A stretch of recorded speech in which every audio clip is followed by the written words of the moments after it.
Well, hello everyone. How are you guys doing today? It is Tuesday, the 28th of October. Wow. Seems like just yesterday we were pulling honey and getting everything ready. And now it's almost November 1st. So November, December, and then January it'll start kicking back off here. So really a little bit over 8 weeks away, which is kind of amazing if you think about it. We'll say 9 weeks. So it's going to be, down here it does get warm and could be warm, at least pretty warm throughout the winter that we have down here. I mean, it's 59 degrees today, but it's been raining for yesterday and today. So it's kind of a little bit, non-beekeeping type of weather. I've been wanting to get out there and to pick up some of the boxes and things I have laying around, start getting my frames organized so I can, start prepping, re-waxing frames and whatnot and getting ready to go. But I keep saying we've got time, but do we really? Do we really? I know in Canada, they're just getting ready to put things away and button them up. And I'm already thinking about spring because here, couple 2-3 weeks, it'll, 2 to 3 months, and it's going to start getting sunny. Things are going to start blooming down here. It might still be a little chilly, but things start to happen. So, I need to be diligent and start working towards that. And wow, we got a group today, 22 so far. We got Randy, Roy, Grayson, Keith, Mike. Let me see. We got the other Randy. And then we got Westcliff, too, out of Colorado. I hope everybody's doing well today. The link is pinned right up there for anybody who wants to come in. I know Brad is eating his dinner right now, and he said he would join us shortly. So we'll be able to get on soon.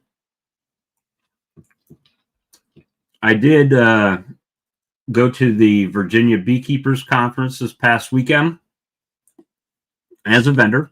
Did not take creamed honey with me this time, which actually ended up working out well because the table that we had display area was not very large. By the time I loaded it up with everything we had on there, it was pretty packed with the Apimon products, the Viagra, Beneral, Hygienic Boost, and Appy tablets. Pretty much took up the whole thing. So wouldn't have had too much room to put any honey out there. Would have kind of congested that little corner. But it was a good show. Had a good time. Went up there on Friday. Stayed Friday to Sunday. Came home on Sunday. But Sunday was actually got home early because they kind of kicked us out around 10:30 a.m. on Sunday, which was a little odd. Well, for this show, for me, was a little bit different than I was normally used to going to. Normally, they're Friday and Saturday, so you get up there Thursday, but this one was Saturday and Sunday. So, with people having to go back to work on Monday, it's kind of a a little bit different. All right. Hey, just make sure that you let that honey, after you heat that honey up that you're going to add your seed to, make sure you let it cool all the way down.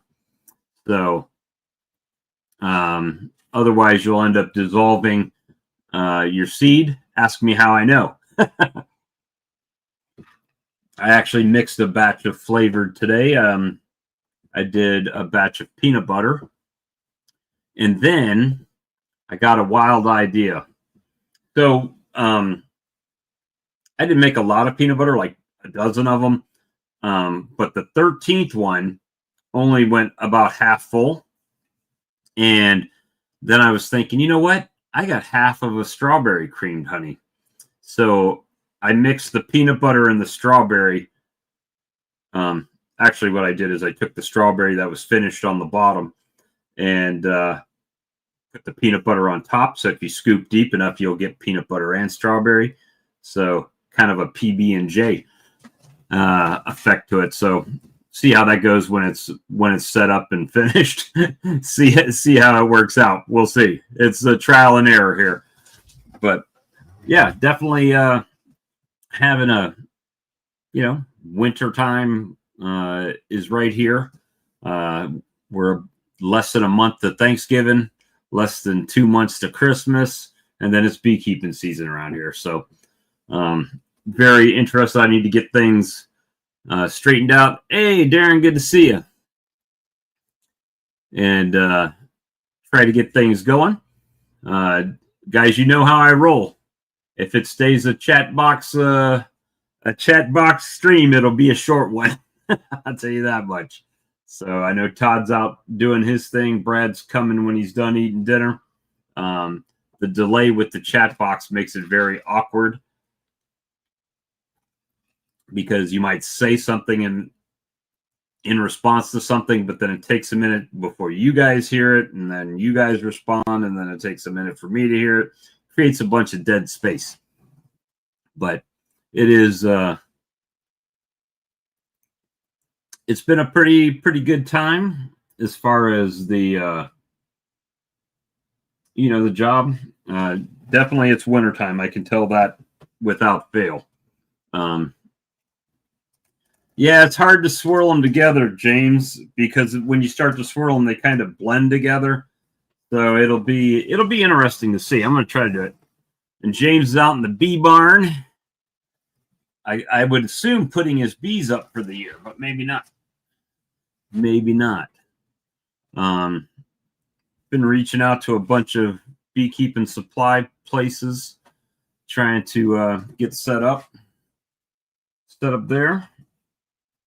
And I even trimmed my hair for tonight's show. The sides were getting a little bit long. Still getting a little bald, but the rest of it is good. Let me see. I've got about 2 weeks until the Lexington County Beekeepers Association meeting that I will be headlining there, so that'll be interesting. See how that goes. I did in the No Life Beekeeping chat on Facebook, I did put up a couple of videos on the trophy mite. If anybody's interested, they can check those out later. Couple little things. Couple little things. I kind of post them as I see them, and try to share whatever knowledge I can find on things. Give you 20 to 15.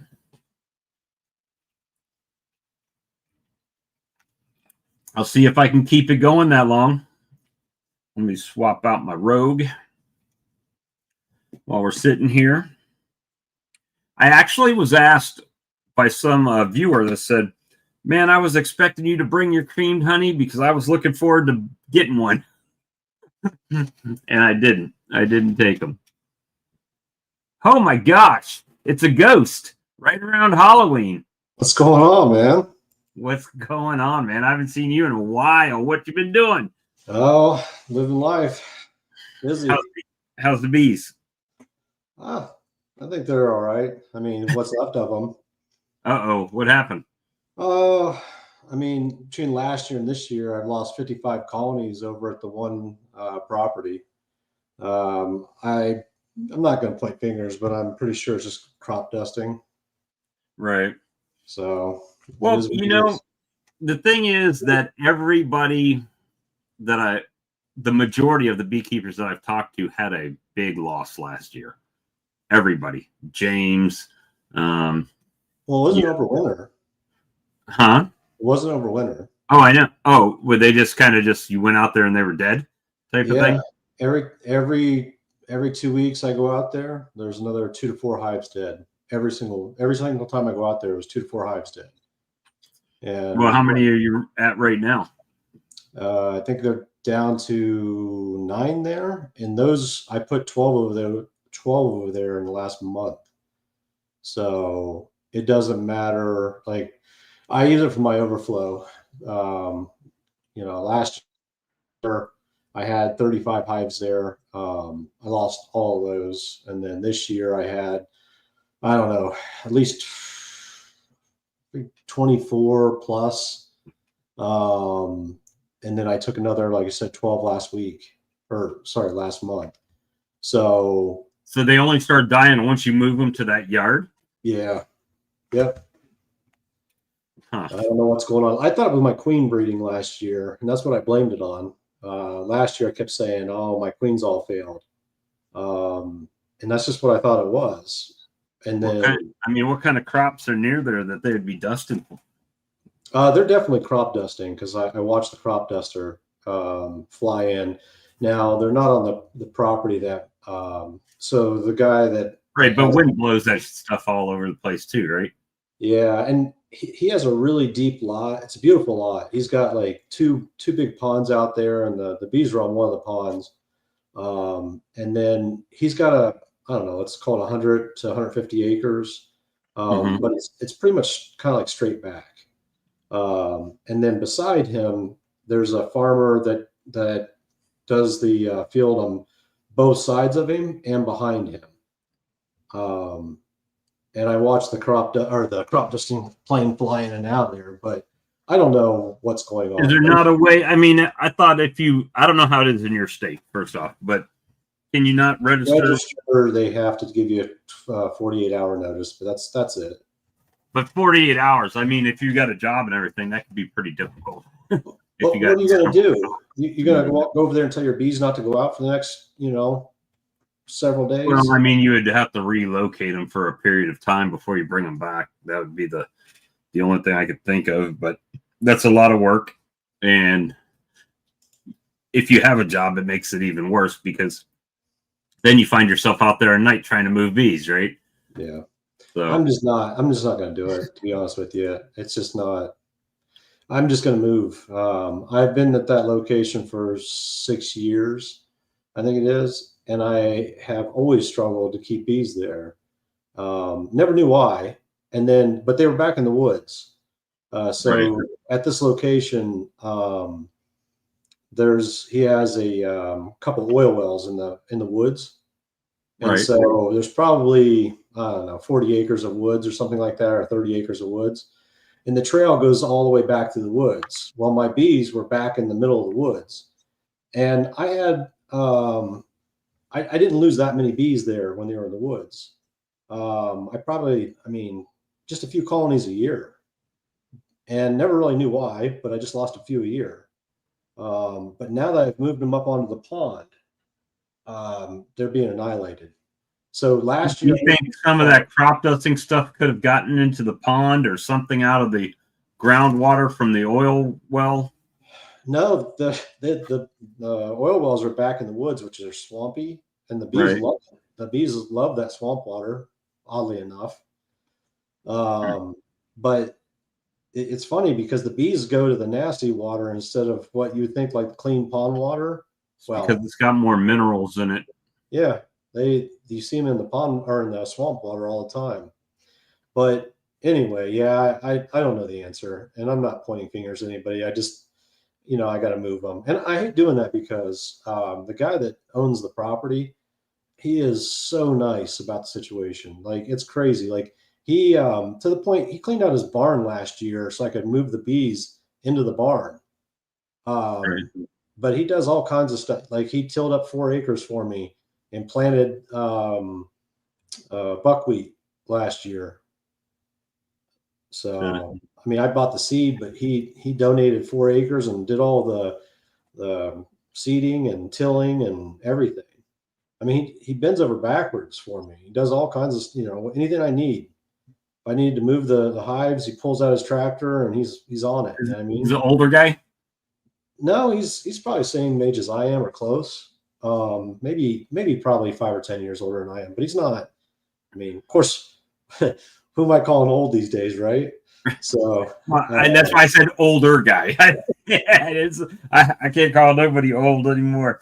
When I went into Denny's, and I was so tempted to order the 55 and over menu just because I could, and I didn't, right?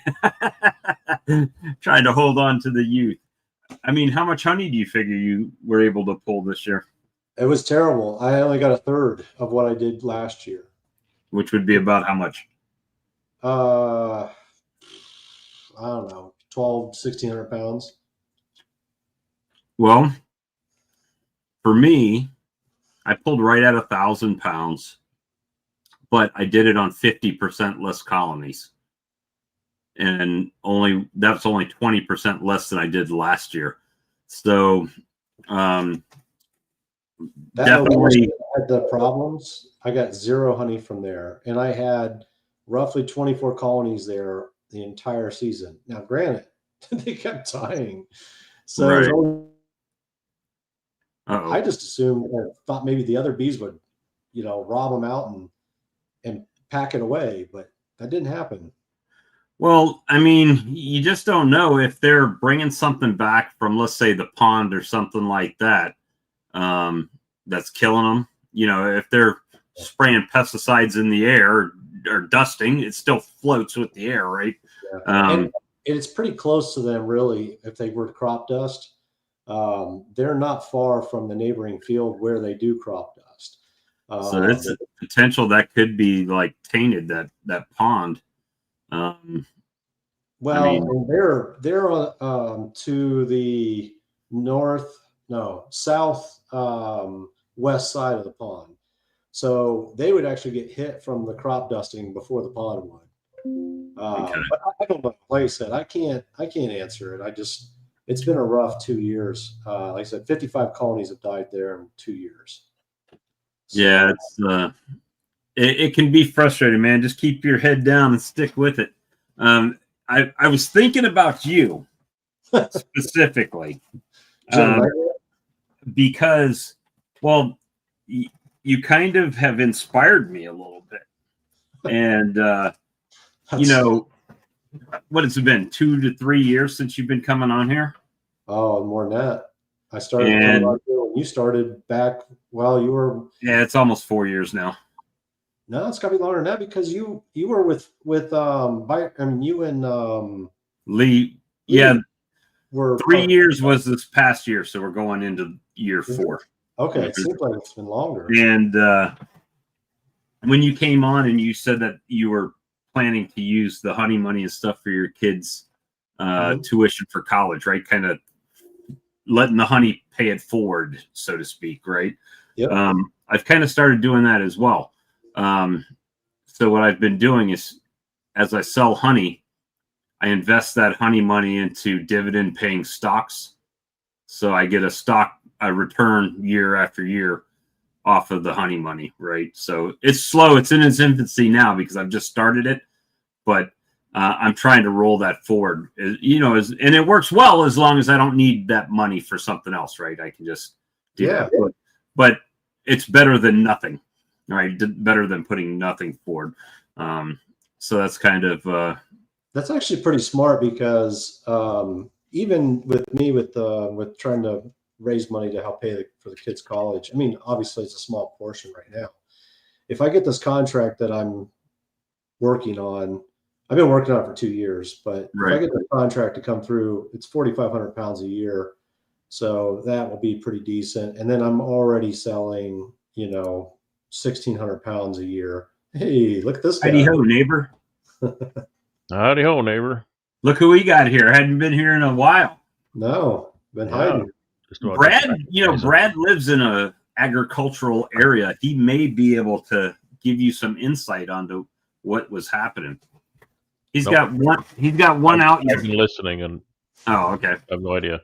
No, just the property I've been housing the bees at for the past 6 years or 7 years. Yeah, I've been listening.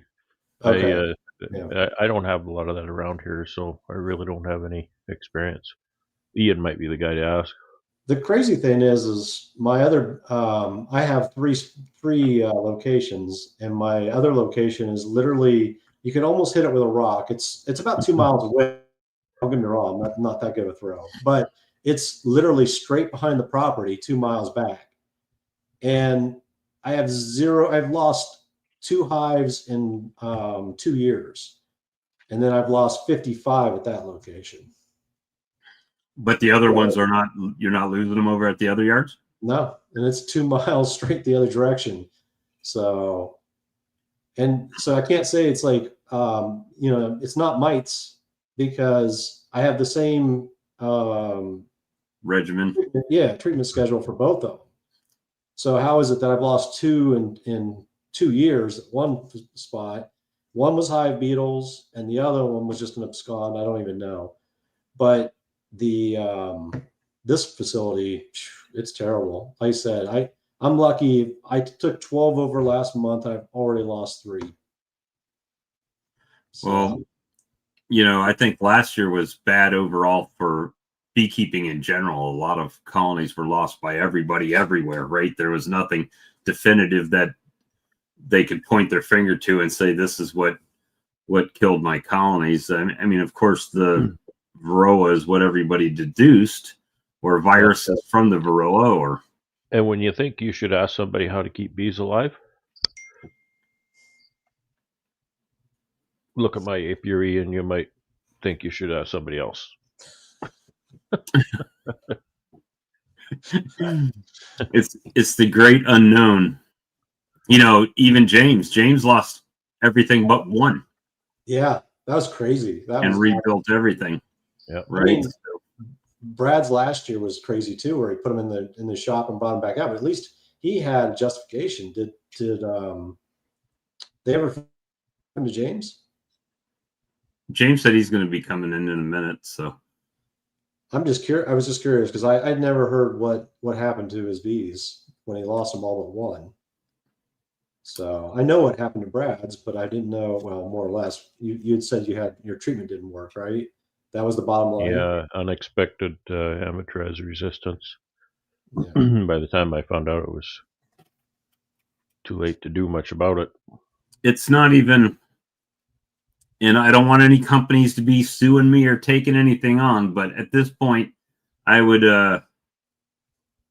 shy away from using amatraz products in general, just because. I mean, you know, Brad specifically in his area, he doesn't know it's no good until it's too late, right? And then it's works for a lot of people. You know, works for a lot of people. It's you know, it's a synthetic, so I mean, there's the whole conversation around synthetics and, you know, naturally occurring compounds. So I mean, outside of that, if a person is watching for resistance, then we might be able to head that off. But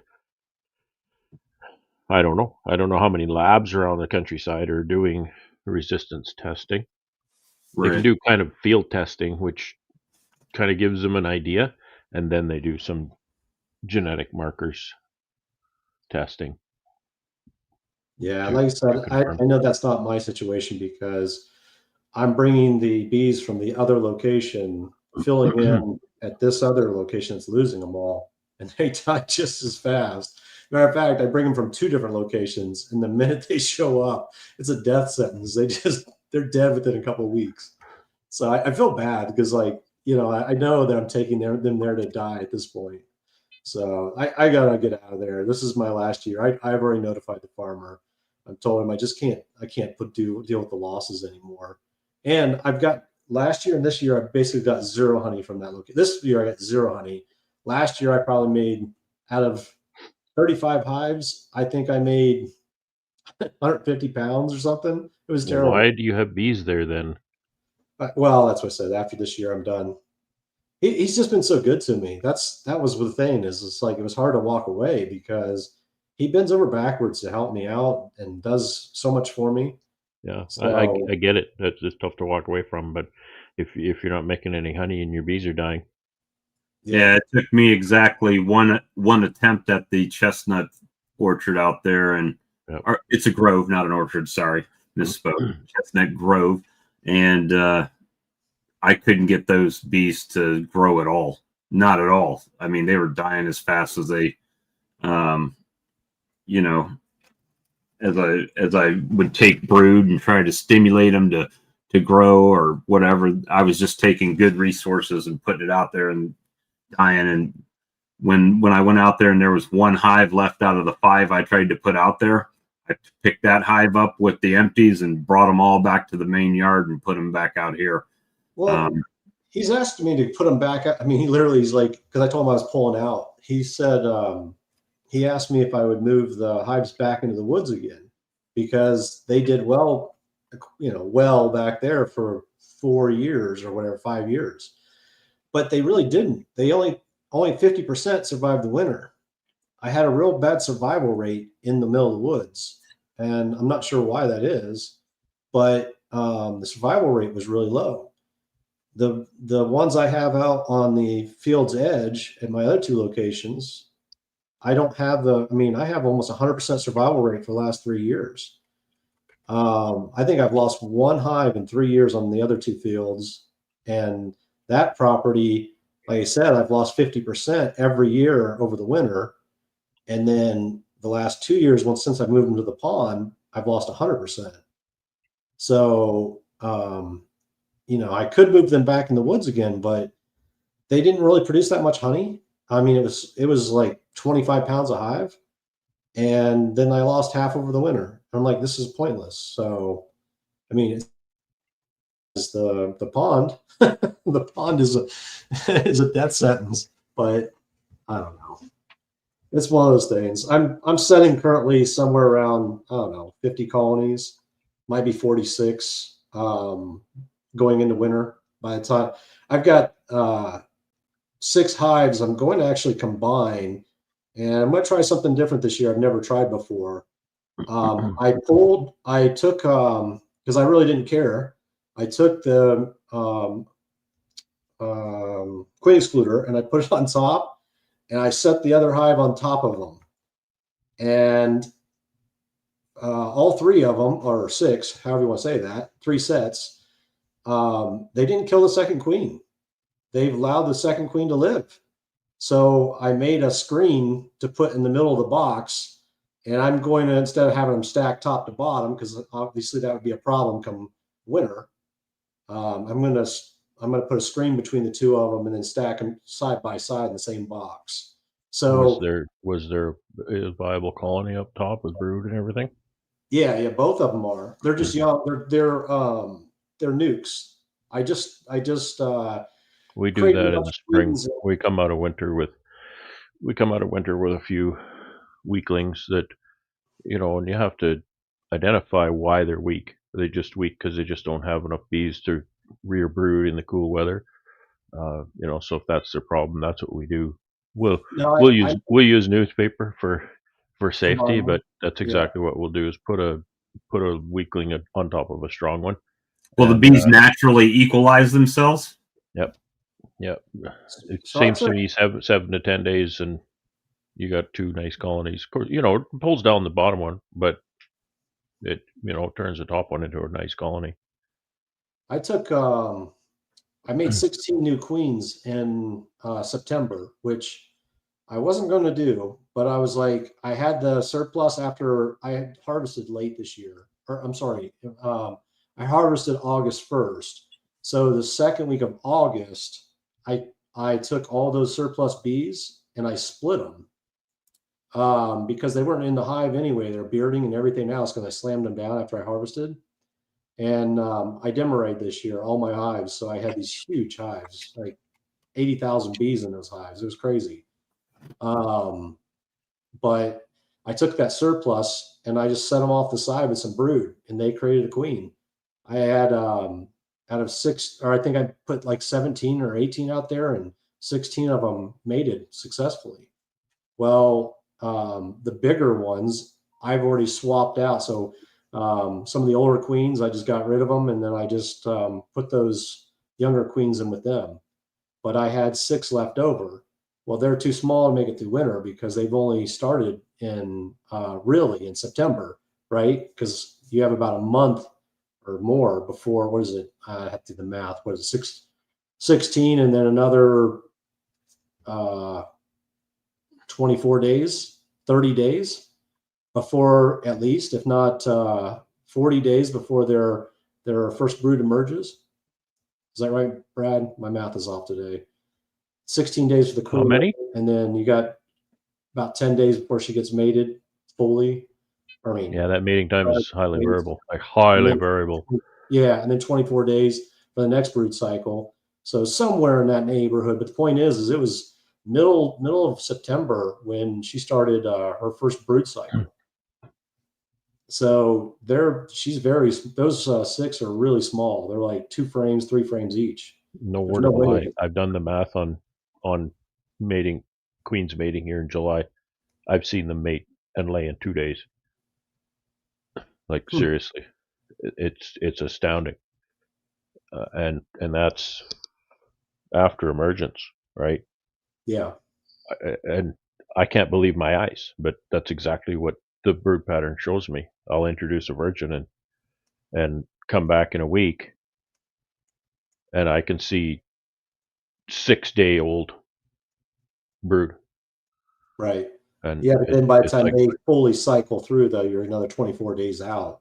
That's kind of what I was getting at. So I mean, yeah, it was so anyway, they're so small. I just combined those 6. yeah. I'm just speaking to the variability, and then sometimes you wait over 2 weeks. You think, oh, I'm going to write it off, and then 16 days later, oh, look, eggs. I had 2 of them do that actually. I actually wrote them off. They had these, I call them peanut size, like they were tiny little queens, smallest queens I've ever seen, Yeah, basically. And I was like, there's no way that they're mated. And sure enough, like I waited around and they grew up and they got mated. Like I don't know if they were born young or what. Sometimes in little queens, they're pretty good. I've had some smaller queens that yeah, do all right. Well, they grew up. They're not small anymore. But when when they were virgins, they were the smallest damn queens I've ever seen. Like they're little buttons. And but now they look fine. And they're fully mated. And that's so anyway, long story short, I'm going to take those 6, I'm going to combine them into 3, and they're all doubled up right now. They're living together. So we'll let them live. So what I'm doing is going to put a queen excluder on the bottom. So I'm going to double deep them because I have 2 8s right now. So I'm going to double deep them. I'm going to take the four that they have brood in potentially or in honey reserves, and I'm going to set them side by side. And then I'm going to put a queen excluder on top and bottom, and then I'm going to take their extra 8 frames and put those underneath because they'll have some honey and whatever in them.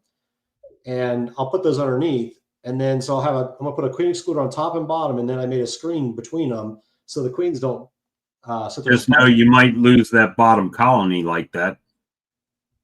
When the worker bees migrate up when it gets cold, they'll leave that queen down in the bottom.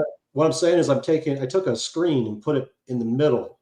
Now I took the queen, the 2 queens and 4 frames, and I moved them up side by side. I put a queen excluder top and bottom.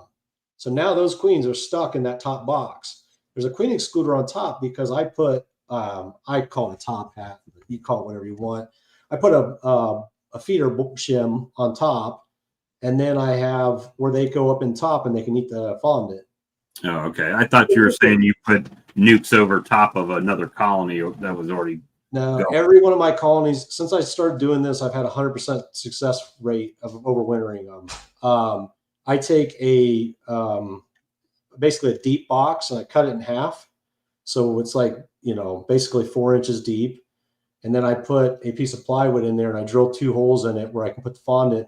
I put sugar up in there. I can put fondant up in there and they can come up in there.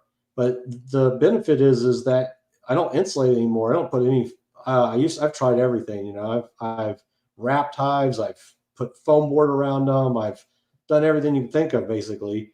And what I've started doing is just putting that top hat, and all it is airspace, which is what insulation really is, right? But it's about 3.5 inches of airspace, and I put a piece of fondant down there on top of the holes where they can come up and eat the fondant, but they can't really get in that box up there in the winter. And so it just serves as like a little headspace of air. And that's been a game changer for me. I don't know why, but it's I've had 100% success ever since. This is my 3rd season for overwintering. So anyway, I had to put a queen excluder on the top because they have that feeder shim that they would have been able to get up over top of. Right. So the bees are still going to be able to intermingle, but the queens can't get to each other because they can't get through the queen excluder on top and they can't get through the screen that's between them. But I put a screen in there instead of a queen excluder because I have a vertical queen excluder I could have put in there. But I figured they'd sit there and fight through the screen, or not screen, but the queen excluder. So That's a lot of excluding. yeah, it was like a screen will keep them from being able to contact each other directly. Right. Versus a vertical queen excluder, they would have been able to touch each other. But they're not bothering each other top and bottom right now. So when I move them side to side, I don't think they're going to have a problem. I don't think they're going to care. I mean, they don't care now. Why would they care when I put them side by side, right? But it prevents the bees from migrating to the top queen and leaving the bottom queen alone during the winter. So anyway, like I said, it's a thought. We'll see what happens. But if I can get extra queens through the winter, great. I'll have them in the spring. Did I know, Brad, how did you come on your lids today? Oh, getting some work done. I really need to finish assembly tomorrow. I had to mill quite a bit of lumber today, and I only got 10 completed. And there's trimming and routing and stuff to do yet, so there's a bit of work to do yet. Oh, I got so sore standing in the shop. Pardon me? Full size or 6? 10s or 6s, your lids? They're 10s. 10s. Yeah. Because I know you make both up there. Yeah. There's Ian. Yeah, hey, Ian. Hey, boss. Yeah, so getting along. It's standing there in the shop. Boy, that sure makes me sore. Standing there at the table saw, or there's a lot of stooping over the saw and reaching and stuff like that, and it's just kind of hard on the back after a while. Yeah, I rearranged my entire wood shop this weekend, and I was pretty sore come yesterday or Monday. I'm soft. I haven't been in the shop for quite a number of months, and I'm old and I'm out of shape, but all of those reasons, I was hurting quite a bit when I was done. So Brad, if you were to have to speak at a national conference, what do you think that you would like to speak about? I don't know. Seems like a bait. I don't know. Well, that's an interesting question, and I've thought about that, but I don't come up with anything really.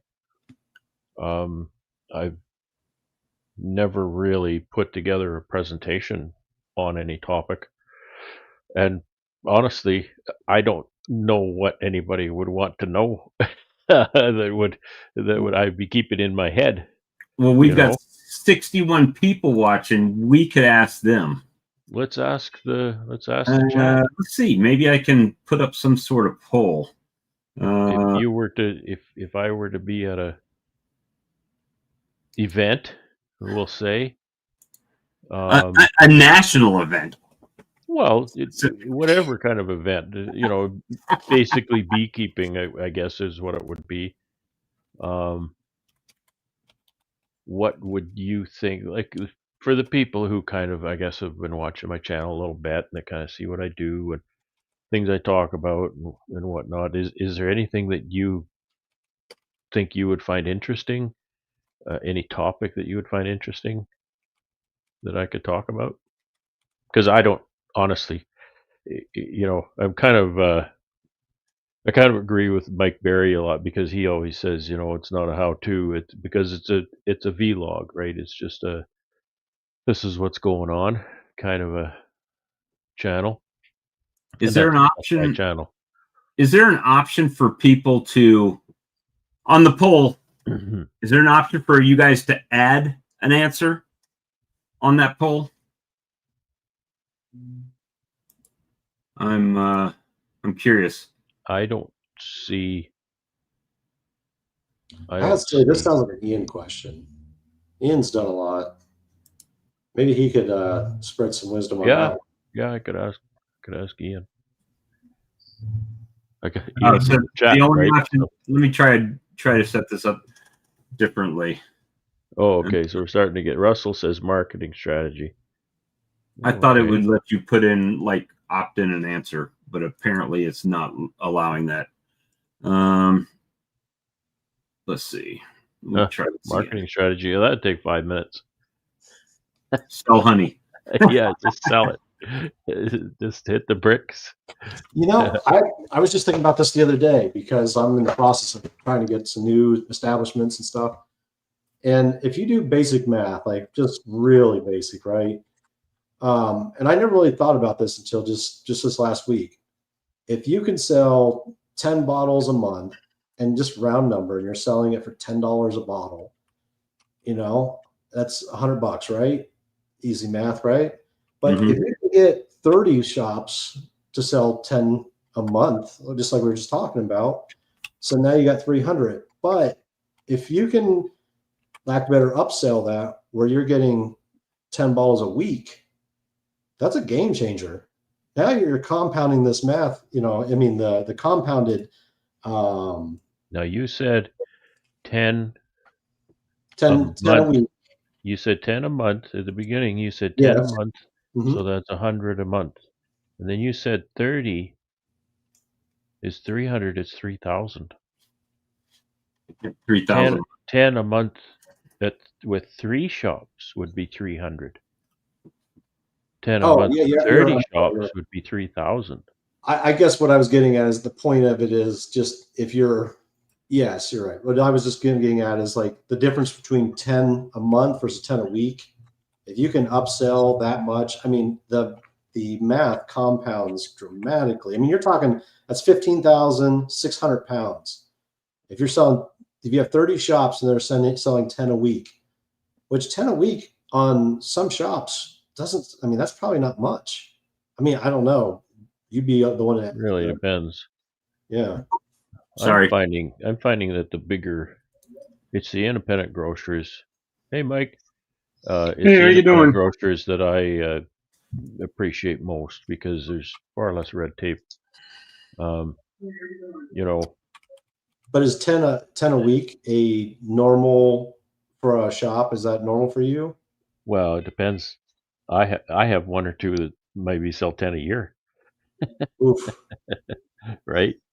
But anybody comes up to me and once a year wants to buy 10 containers of honey, I'm not going to say, no, you're small potatoes, go away.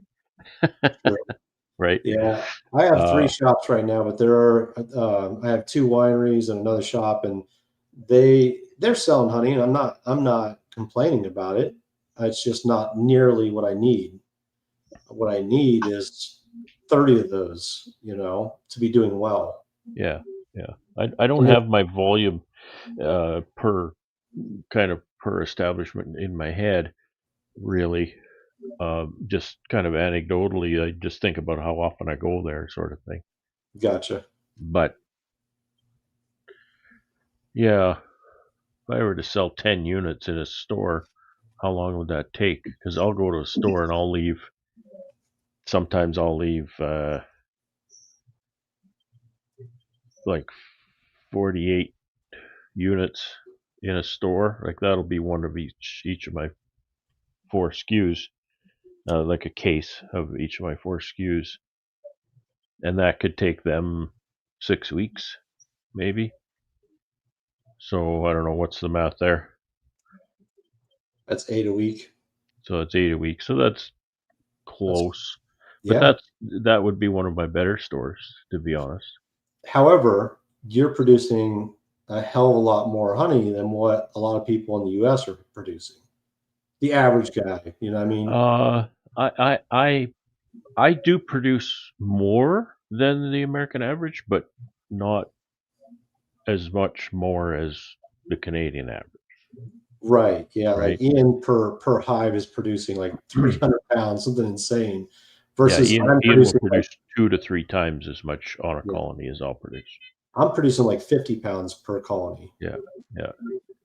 I had a So, crop failure this year. It was 60 pounds. yeah, I had a drought this year, and that really hurt me.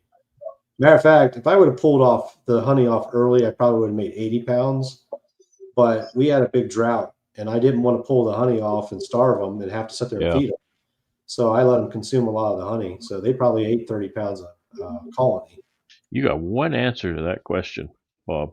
No, we got story frames and marketing. and I saw Build a Business, growing a business after Desada. I don't know what Desada is. I don't know what that is. The big difference in the number of consumers between Canada and the U.S. Well, I don't know How did how it I increase know that. wax production?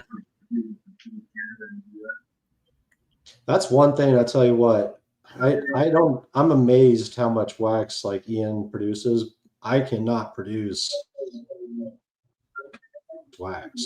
Not like of anything I could ever sell. I can't sell wax products because But I would never it's produce so enough. much to do with the flow, right?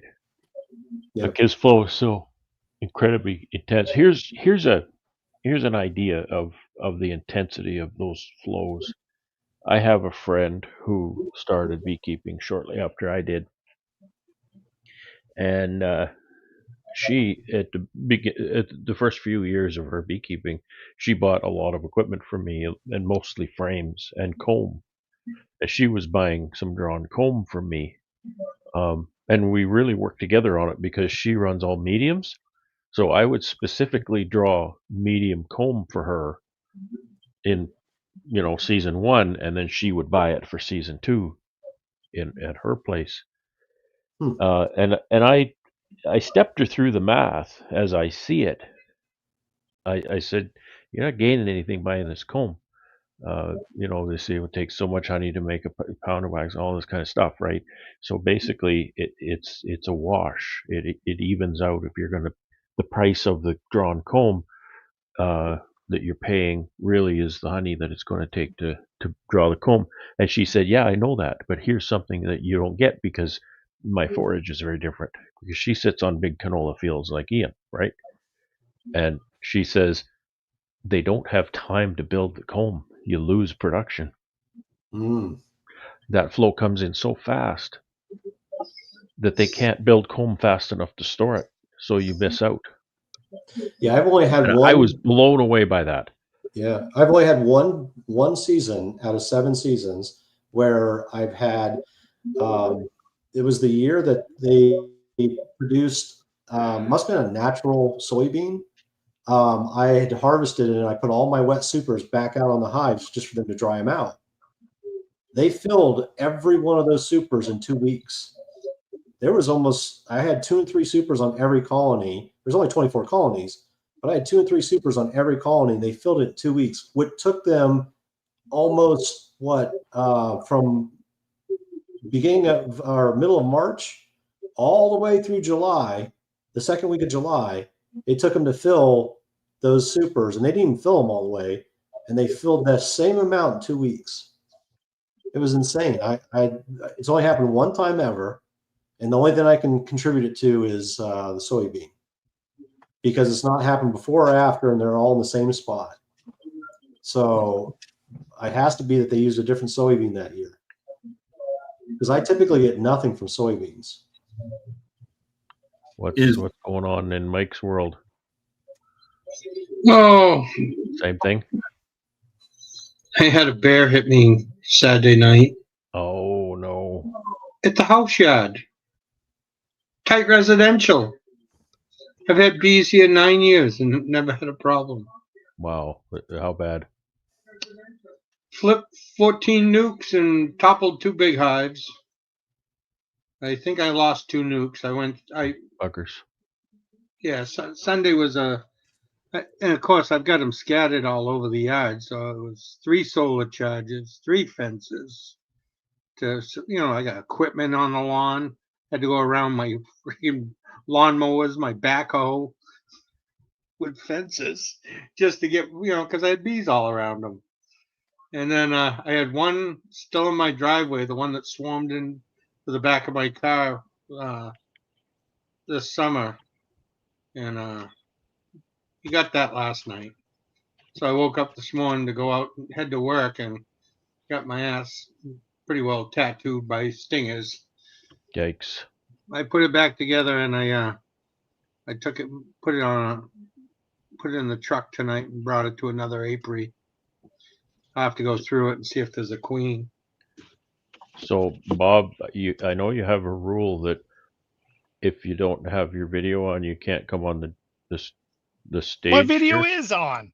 But by extension, if you can't see anything in the video, does that still qualify? If it's like just black? I thought with James that was an improvement. I saw the name, so he got permitted in. How's everybody doing? Doing well. How are you doing? I'm getting my share of venom therapy tonight. Good. There's Good for you. Oh. It's good for you. Well, we put all the bees in the barn last weekend, but we didn't pull the entrance reducers out. So, Oh, that's a fun job. It's 4 degrees in there. We stacked them in pretty tight, and they get pretty excited when there's this many bees in the box, and you go in there in the dark and you start mucking around in there. So, yeah, my last venom therapy for the year, I hope. Now it's going to be barley and hops therapy down in Grenada. How many did you put? Actually, how many did you put to bed? How many did I put to bed? All of them. I honestly didn't count. We're probably just right around 100, just under 100, I think. And in all honesty, I think Alan and I counted. I can't remember if it was 5 or 7 that we're really not expecting to make it. So. I mean, you went from 1 to 100 this year. That's pretty good. Yeah. Well, in all honesty, I bought 10 though. So I bought 10 from Anita over there in Manitoba, and I seen that video. that was huge. That really helped me out. That's ironic, isn't it? It is. Yep. Because that's my original stock, of which I don't have anymore because all my bees died. And Anita got her bees from me and continued on that line. And then James went and bought bees from her, so it's my line, but I don't have that line because all my bees died. And then So James brought you bees. I still have one. I have one still with James' name on it. Yeah. So you guys are just recycling bees out there. Yeah. So I'm running James' bees and he's running mine. It just goes to show, you know what? You can be clear across the country and still help each other out. Well, that's what I was getting ready to say. Is it's like it would be different if you were down the street, but I mean, you're as far as from me to Bob. I mean, you're at least 3 states apart. Longer than that. Make it happen. You want to make it happen, you can make it happen, right? What's the difference? Absolutely. Yep. I think it's like it's 35 hours for me to Brad's place if I drove it, and I believe it's is longer, about that same thing for you there, James. To Manitoba, no, right?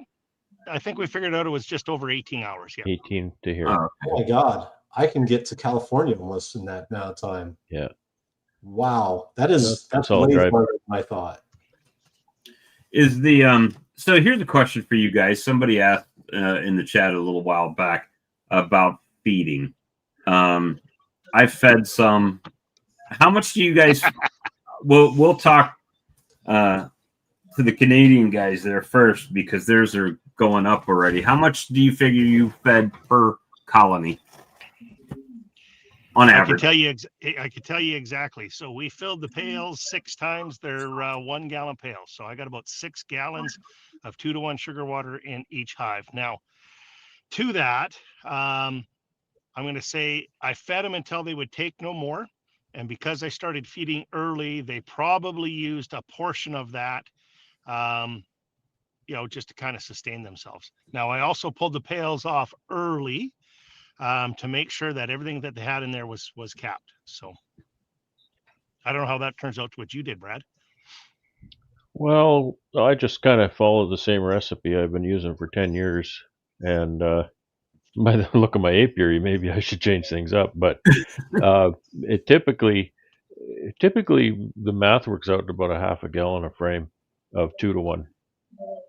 Right. And I say it that way because I always have to figure out, I can do 5 gallons of syrup in a 10 frame single, but then I look at a 6 frame box and I think, well, how much goes in there? So I can just kind of work on that percentage. So half gallon per deep frame is what your math is. Yeah, about that. Yeah. Oh. I mean, it's variable, but and sometimes you can get more in there. and sometimes not. Sometimes I'll get 4 gallons or something into a 10 frame, and they're building comb up the feed hole because they're full. Well, that's where mine were. They were building feed up the feed hole, and I fed them until they stopped taking it, and then I left them on there for about another week, and then pulled it off. So basically, I gave them as much as they could possibly ram in there, and those boxes are heavy. So yeah, what's weird is I was feeding probably 5 weeks, twice a week. I fed a half gallon, and I have some hives that are completely packed out. There's no room for her to lay. I have other hives that look like they're almost empty, and I don't understand how they're so different. And the only thing I can think of is kind of what Bob was saying a few weeks ago, is the fact that there was time between feedings where maybe they were just consuming it and they weren't packing it away, versus the others what kind were of feeder are you using? I use bags. I use 1 gallon bags, and they hold about half gallon in reality. It wouldn't be applicable in your case, but I do know that sometimes when I see that, it's just simple fact that the screen on the pail is plugged. Or I forgot to take the feed plug out of the hive. I've done that. I've done that as well, a couple times. Come back and all the pails are empty, and there's this one pail that's completely full, and you think, well, what's going on here? You tip it up, and the yellow feed plug is still in the hole. Well, there's no mystery there. No. So I just throw that in there because sometimes they'll propolize the screen, or sometimes if I don't do it right, I'll put my pail up there, and then the sugar will precipitate. It goes down onto the screen, and then they don't get anything. So it's I know it's not that in your case, but I just throw that in there. Well, they'll chew the bag. That's the only problem I'll have. I'll reuse the bags, and sometimes they'll chew a hole in the bag, and I don't catch it, and the whole bag will just drain out the back of the hive. Okay, yeah. So that could be part of it too. I've had that too. Pails leak, right? So you come back and the pail's empty, but you know darn well they haven't taken it down. Yeah. And it's probably gone on the ground, which that sucks because last year $15 a pail for sugar. Last year my colonies averaged about 8 gallons per colony. Now I have much different situation than everybody else. This is for the year, for the whole year. Is that what you're saying? No, my fall feeding. Oh, your fall feeding. Yeah. Yeah, okay. my fall feeding ended up being 8 gallons a colony because it's still warm and they're still flying. Right. Well, that's what we had this year. Really, this year when I was feeding, they were packing on the brood. They weren't storing it. They were burning it, man. Which I'm not against them producing more brood. It really is the brood that uses. If there's little to no brood, they eat almost nothing. And I'm thinking that might especially if it's not super cold, right? They'll use fuel to stay warm. It wasn't cold when it's really cold. Robert, I'm talking in general. I'm saying that the bees will use fuel when it's cold to stay warm, so they'll eat more. But if it's not super cold and they don't have a lot of brood, the adult bees, they eat almost nothing. It's the brood. And that must be maybe that's the difference, is the bees that the hives that are packed, maybe they didn't have any brood or much brood, and the ones that are light, maybe they had a ton of brood.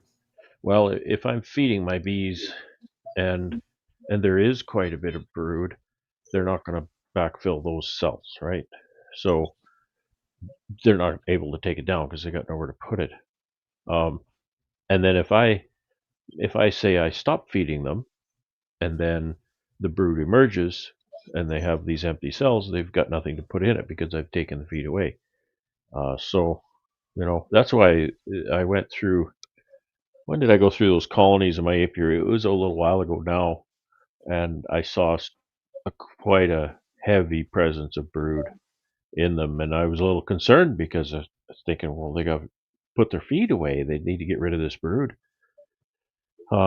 So I was hoping to get in and look at one or two of them still, but Gee, it's the 28th of October. I don't Looks know if like that's going James to is happen. trying to get some more venom therapy. Yeah, It's that light. yeah. That's his Well, Halloween decorations. I got to get him. Got to get him done. I jump on an airplane on Saturday morning at 6 a.m. Heading out. Heading out. Yep. But these hives are just absolutely packed, which is nice to see. I did not have anything nearly this good last year, so I don't know if you guys can see. Yeah, they're hanging Yeah, down. I gotta say, I'm optimistic with my bees right now. How many do you Like I have, Brad? said, How many you put into bed? that's a good question. I don't know, 75 or so. Oh, Not that's that many. good. Yeah. Are Well, they all outdoors? no, there's going to be 32 outdoors. Okay. There's, which is going to be almost all of the 10 framers. There's over 40 nukes that I made. They're going indoors. Okay. So, yeah, I'm trying to do a few more outdoors every year. And Mike, how much do you typically feed your bees over the during before winter, or maybe you don't? It all depends on the fall flow. I have some that are like rocks. I have some that are very light. 2 years ago, I bought 400 pounds of sugar, and last year I bought 4,800 pounds. Oh, geez. This year I'm just Right. I'm about 2,300. But Wow. we had a drought all through the goldenrod, asters, nothing, Yeah. and that's a heavy flow for us. Wow. Our season is so much more predictable than that. Yeah, we had drought. Just because I get next to zero fall flow, like very little bit of But goldenrod. you didn't have rain this year and a good flow either. Not until late August. Yeah, until it's almost too late. Well, it was way too late for honey, and now it won't Yeah. stop raining. My whole yard is like a swamp. I can't even walk anywhere, let alone get a vehicle anywhere. So there's 98 hives here and 2 drone hives. 2 drone hives. Yeah. Explain that, please, sir. They He's are raising his early drones. They are full of drones, with the exception of 4 frames of brood and a queen. What is the purpose of that? An experiment. Are you trying to breed mites? No, Trying to there's have no mites at all in there. early drones for mating in the spring. I can honestly say there is 0 mites in those drone hives. Did you bake the frames? Did I bake the frames? Did you heat the brood up? No. But let's just say they're well treated. So James, what did you do? You just pull a bunch of like green frames from all your hives and shove them in one box? Well, kind of. I kept a couple queens back after I grafted them and mated them to ensure that they did not mate. So they were drone layers. And the bees didn't kill them? Nope. So the principle is that they just continue to lay as many drones as they can, and hopefully they're viable to be able to mate queens in the spring. Well, we're going to find out. So let me. You have to add nurse bees to the mix because I did. I put 4 frames of regular brood in there. And then how many drone brood? Oh, they're full. So they're I don't know. There's late drone brood. There's probably 6 or 8 frames of drone bees in there. Okay. Man, they do not like that. I got somebody named Bob in the back room, but no camera on. So no camera means no entry. Thank you. Well, I got a camera. No, there was somebody else in the back room of StreamYard. Got It was named Bob. If it's the Bob that everybody likes, come on back with the camera on. We'd love to have you. My battery's dying here. I'm just going to close you guys out, and I'm going to get the rest of these out, and then I'll be right back in. Hey, James, real quick. Is your boat on the hard down there, or is it? Nope, it's on a mooring. It's already been put in the mooring, and they scraped the divers did clean the bottom and stuff like that today for me. Nice. So, all right, I'll be right back. All right. Well, there you go. There we have it. So yeah, I mean, Brad, you're only moving part of yours in, and you have not moved those in yet, correct? No. It likely, I don't know. I haven't looked at the extended forecast, but I wait for some fairly cool nights before I move them in, and generally it ends up being late the first week in November when I do move them in. So, Next week or two. I'm looking at a week, 10 days yet if it goes on schedule, but I'm just looking now at the extended forecast, and Sounds like it's going to dry up first. My threshold does not get met until the 4th of December. So, well, forecasters, right? Be my luck, I'd go out there and my pallets would all be frozen in the wet ground. Yeah, that happens. I'm looking at the 10-day forecast on ours right now, and we don't even have a freezing evening in the next 10 days. So we haven't even hit a nightly freeze yet.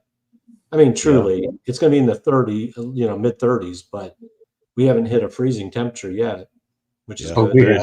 Very little here for a couple of weeks yet. I don't know.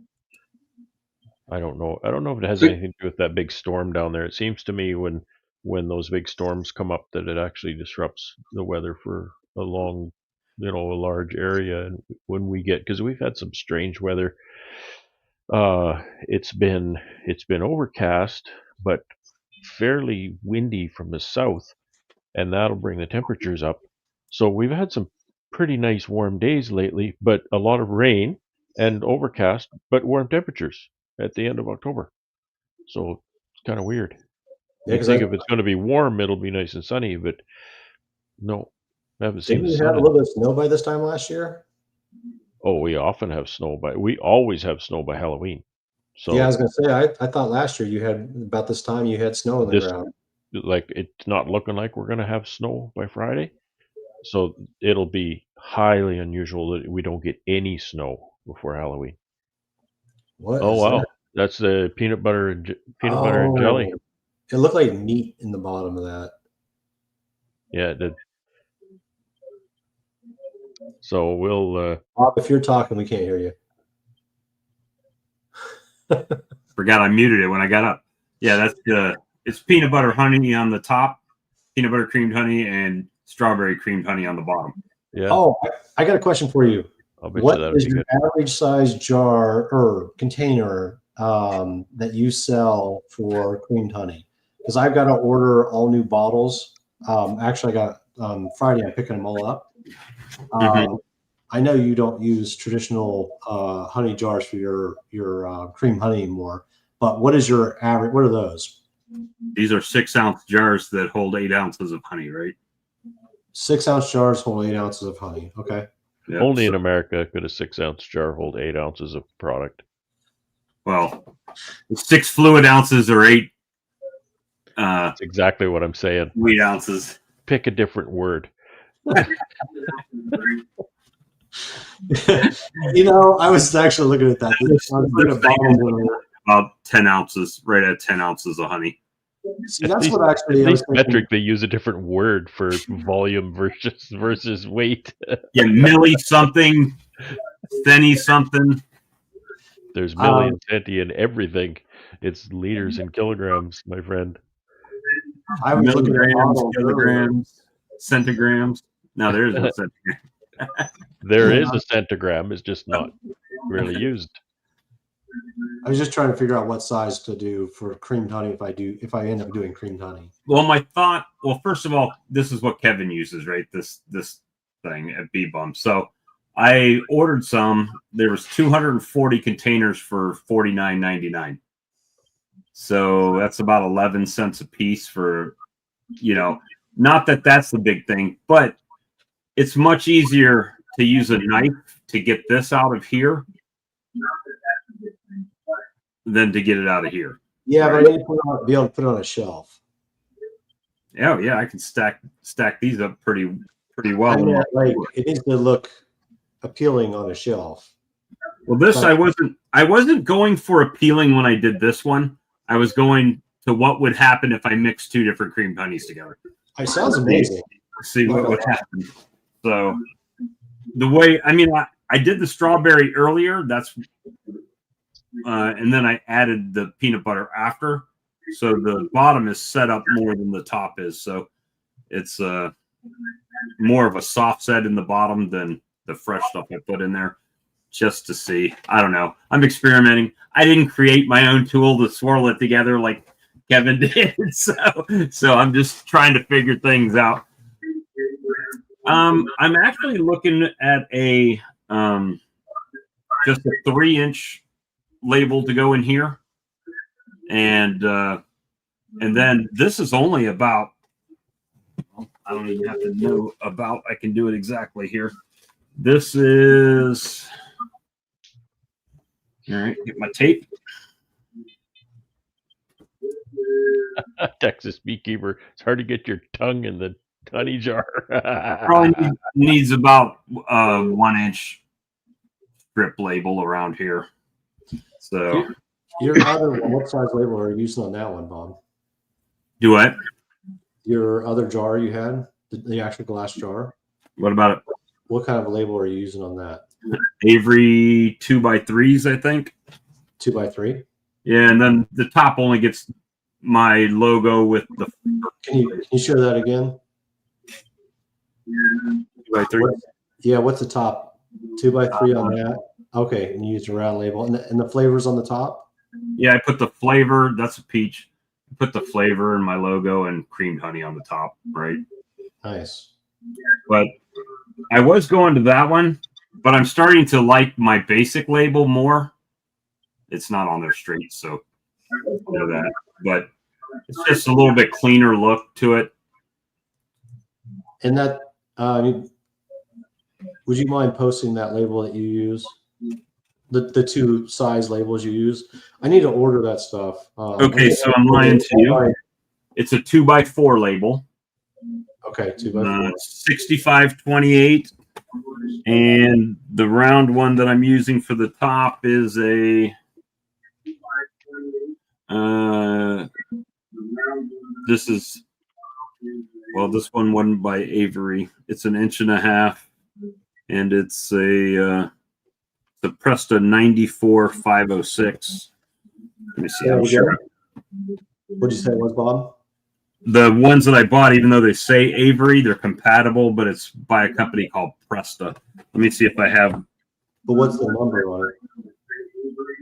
94506. Okay. And if you're looking for the Avery number, it's 8293. Just make sure that it's the glossy ones, right? Okay. They look better than the matte ones, especially if you put it in a cooler and then pull it back out. Yeah, no, I buy all mine are through a company, and they're literally designed for honey. You can actually, they're not only waterproof, but you can actually boil the label if you wanted. I had accidentally boiled it before, not paying attention, had it in a pot on the stove, walked away, came back, and the honey was boiling inside of the jars, and the label was perfect. I was getting crazy, and I was thinking that I was going to order a label printer machine, and then I saw how much they cost. I'm like, no, I'm good for right now. They're like, 2, 3, 4, 6, 12,000, depending on what kind you get. I guess if I was doing thousands and thousands of pounds, it would be worth it. But I have to get the, I'm putting the barcode on them, so that's why I have to buy the labels for each honey, just like Brad does. You do, Brad. Yours are all barcoded, right, Brad? yeah, Well, my retail stuff. Yeah. I have, like, I do a little bit that I pack at home, but not that much. I've got a separate label for that. That's what I'm getting ready to order. So I have to order, and because of the cost of the labels, I've actually just started selling all of my glass, plastic, inverted, standard for the same price. And I lose like 60 cents on glass for the cheap vertical plastic, and I lose about 30 cents on the inverted. But I find not having to buy the extra labels and the extra, the headache, it's just not worth having a unique barcode, because the barcode costs you $60. well, the barcode isn't for you anyway. It's for the store to be able to ring it out. They Right. can What program I'm it saying in. is, but I'm saying, like, I just use one barcode, so they only have one barcode for all my product, or all my 1-pounders, and I have one barcode for all my 2-pounders. Right.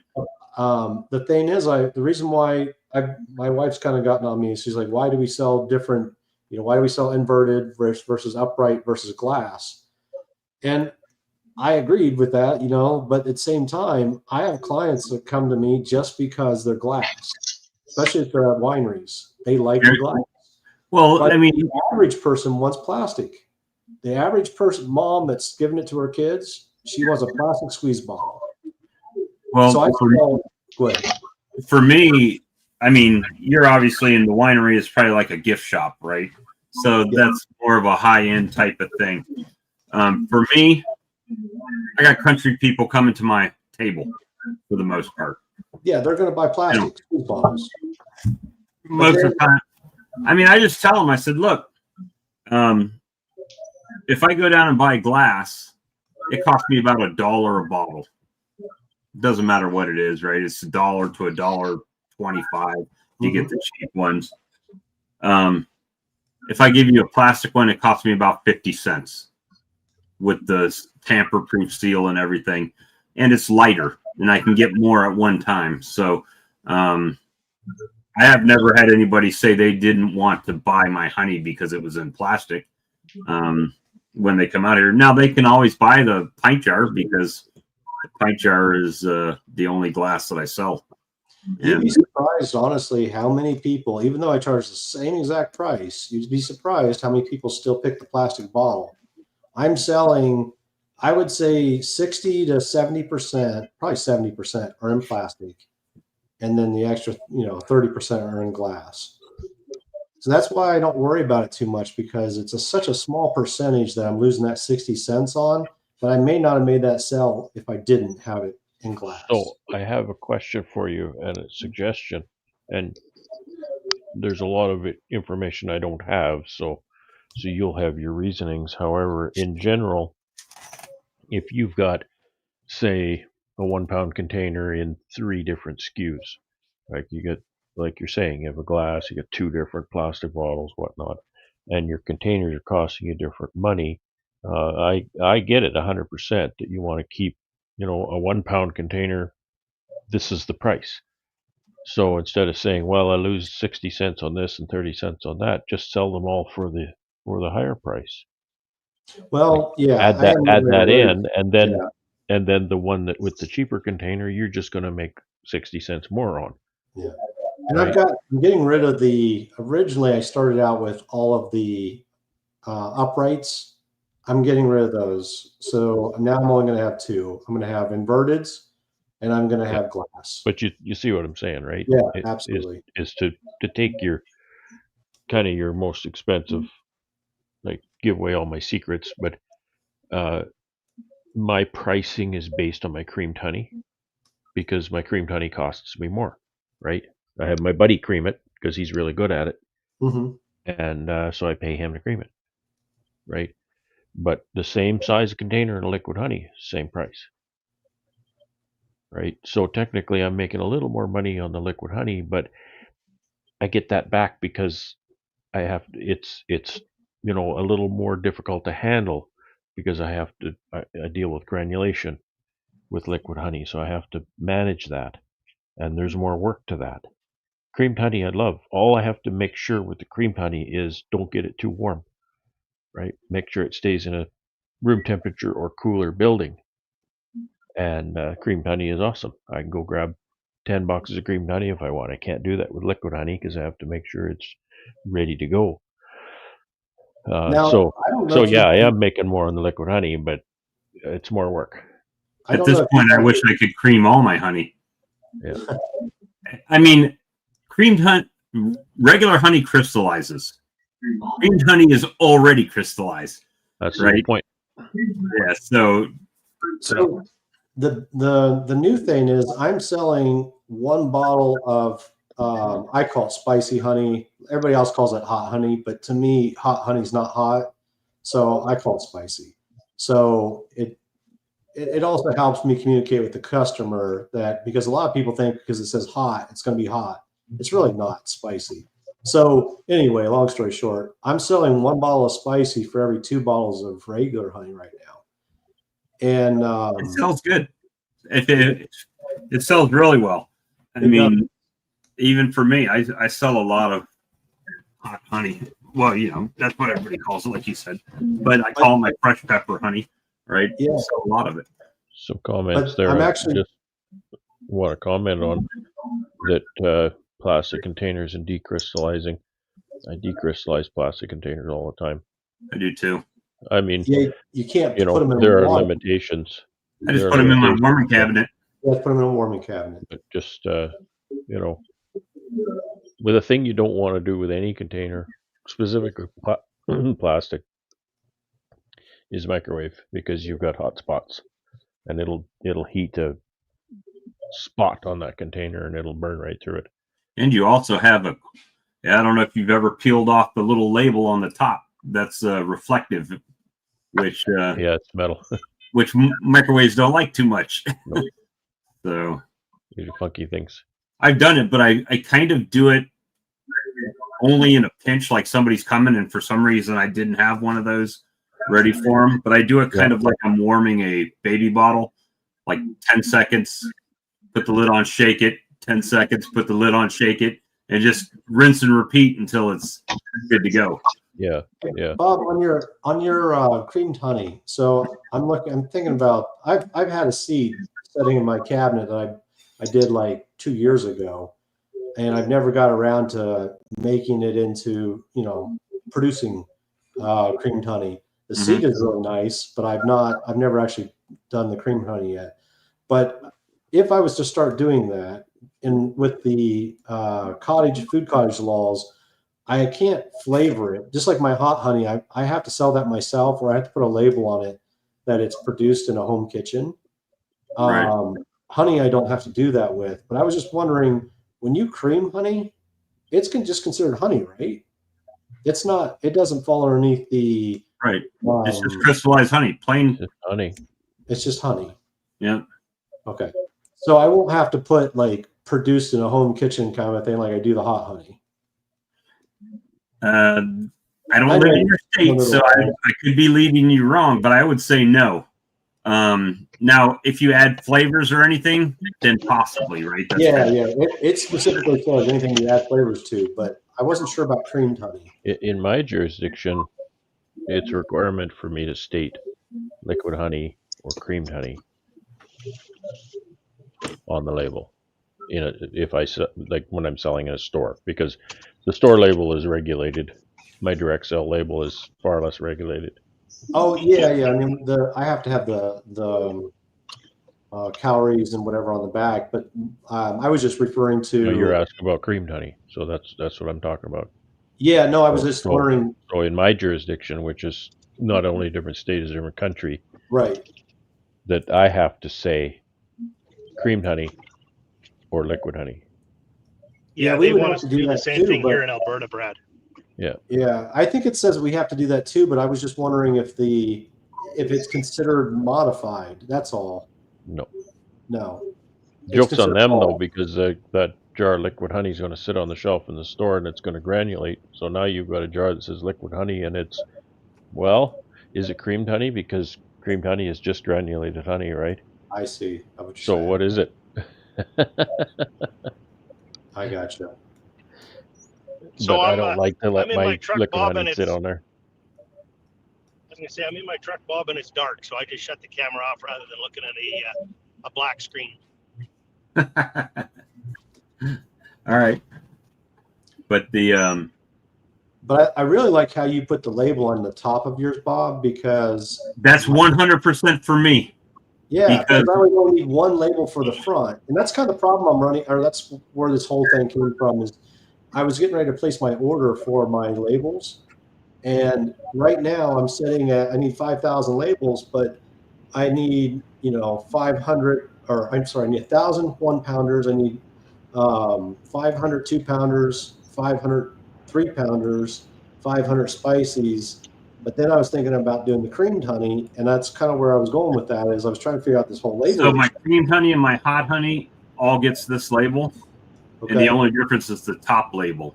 So you put spicy or hot or whatever on the lid, and or Fresh pepper honey on top, and so when I store it, I don't ever put the labels on these until I'm ready to sell them, typically, or I'm taking a photo or something like that, because I put them in a cooler, and then when I take them out, they condensate, and then they don't want to. The label don't want to stick on it. But if you have a label on it when you put it in, and it condensates, it can bleed the inks and stuff. Now that's just because of the way that I do my labels. Your labels would be different because you're buying those, labels you said that you don't have any issues with, so you might be able to get away with it. But for me, yeah, I don't have any issues with anything. I mean, they're fantastic labels. Matter of fact, they're like indestructible. It's kind of crazy. You can peel them off and put them back on if you wanted, and they're still fine. But I was wondering though on what you were just saying as far as like make me think about the label. If I did all my cream honeys, the weight would all be the same. And it's just literally your label on the top. So I could get away with buying 500. Go ahead, James. I was just going to say, one of the things I did, I have 3 different main labels, and all they are is the size. So I've got the 500 gram, the 1 kilogram, and the 3 kilogram. That's what I sell it in. That's the only 3 labels I have. If I make cream honey, it takes a little sticker that I put on the top corner of my label to say creamed honey. And if I'm making flavored honey, it's a little label, a lot like Bob's. It goes right on the top of the container to indicate the flavor of the honey. So I've really reduced my costs, because now when I order labels, I order them, by the 5 or 10,000 count, which drives the cost way down on them. Way down. But it makes no difference as to what goes in the bucket. That bucket gets, a 3 kilogram bucket gets a 3 kilogram label. And then from there, it's just a little cream sticker or a flavored sticker. So you really keep your costs way down. And the cream sticker, literally, it's just a 1-inch round circle that has golden creamed word on it. And that's it. So the cost difference for the label company I use and the labels, 250 labels are 42 cents a piece for 250 labels. If you go to 500, it goes from 42 cents to 27 cents, so half the cost basically. Yep. And if you go from 500 to 1,000, it drops to 17 cents a piece. Mm-hmm. So almost in half again. And if you go to 5,000, they're only 9 cents. So you're talking the difference between 42 cents a piece to 9 cents a piece. Yep. And a huge difference, especially if you can keep the labels, the different sizes down to a minimum. So I only sell 3 different sizes of containers. Well, I sell 4. I sell it in the 5-gallon pails as well, but those I just write on the pail. They get those are kind of one-ofs, if that makes sense. And of course, the 45-gallon drums, they get a harvest date, the apiary, all that information goes on a sheet in the top of the drum. So what would you think if I was to take, I don't know in Ohio if you have to have the poundage on the front or not. But my back has an independent label, right? Because the vendor I use is makprinting.com. But anyway, if I was to take the poundage off the front label, then I could buy 1,000 or 5,000 labels because all my stuff would use the same label on the front, and then I could just change my back label, which would have my poundage and my SKU, because I have to have a SKU number. One of these prints 400 round labels that are 1.5 inches. So you could, I mean, each sheet is 20 labels. So if you're doing 20 of one flavor, you just print out a sheet of that label, right? Yeah. So here's something that's even more interesting. Bob, I think you went to some of the plastic containers this year, didn't you?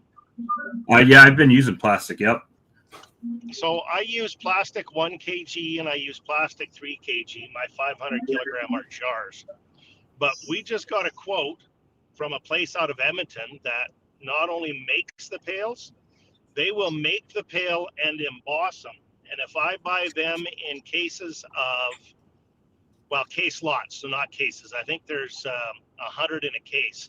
But if I buy them in case lots of 5,000, it actually is cheaper than buying the pails and the labels, even at that 5,000 rate, by about 50%. And I got no sticking of the label. I got nothing. All I'd really have to put on there is my little creamed or my flavored sticker. So you might want to look at getting your containers I've looked. I haven't been able to find a place that does it here. Oh, okay. That already have it printed. I mean, it's printed right on the pail.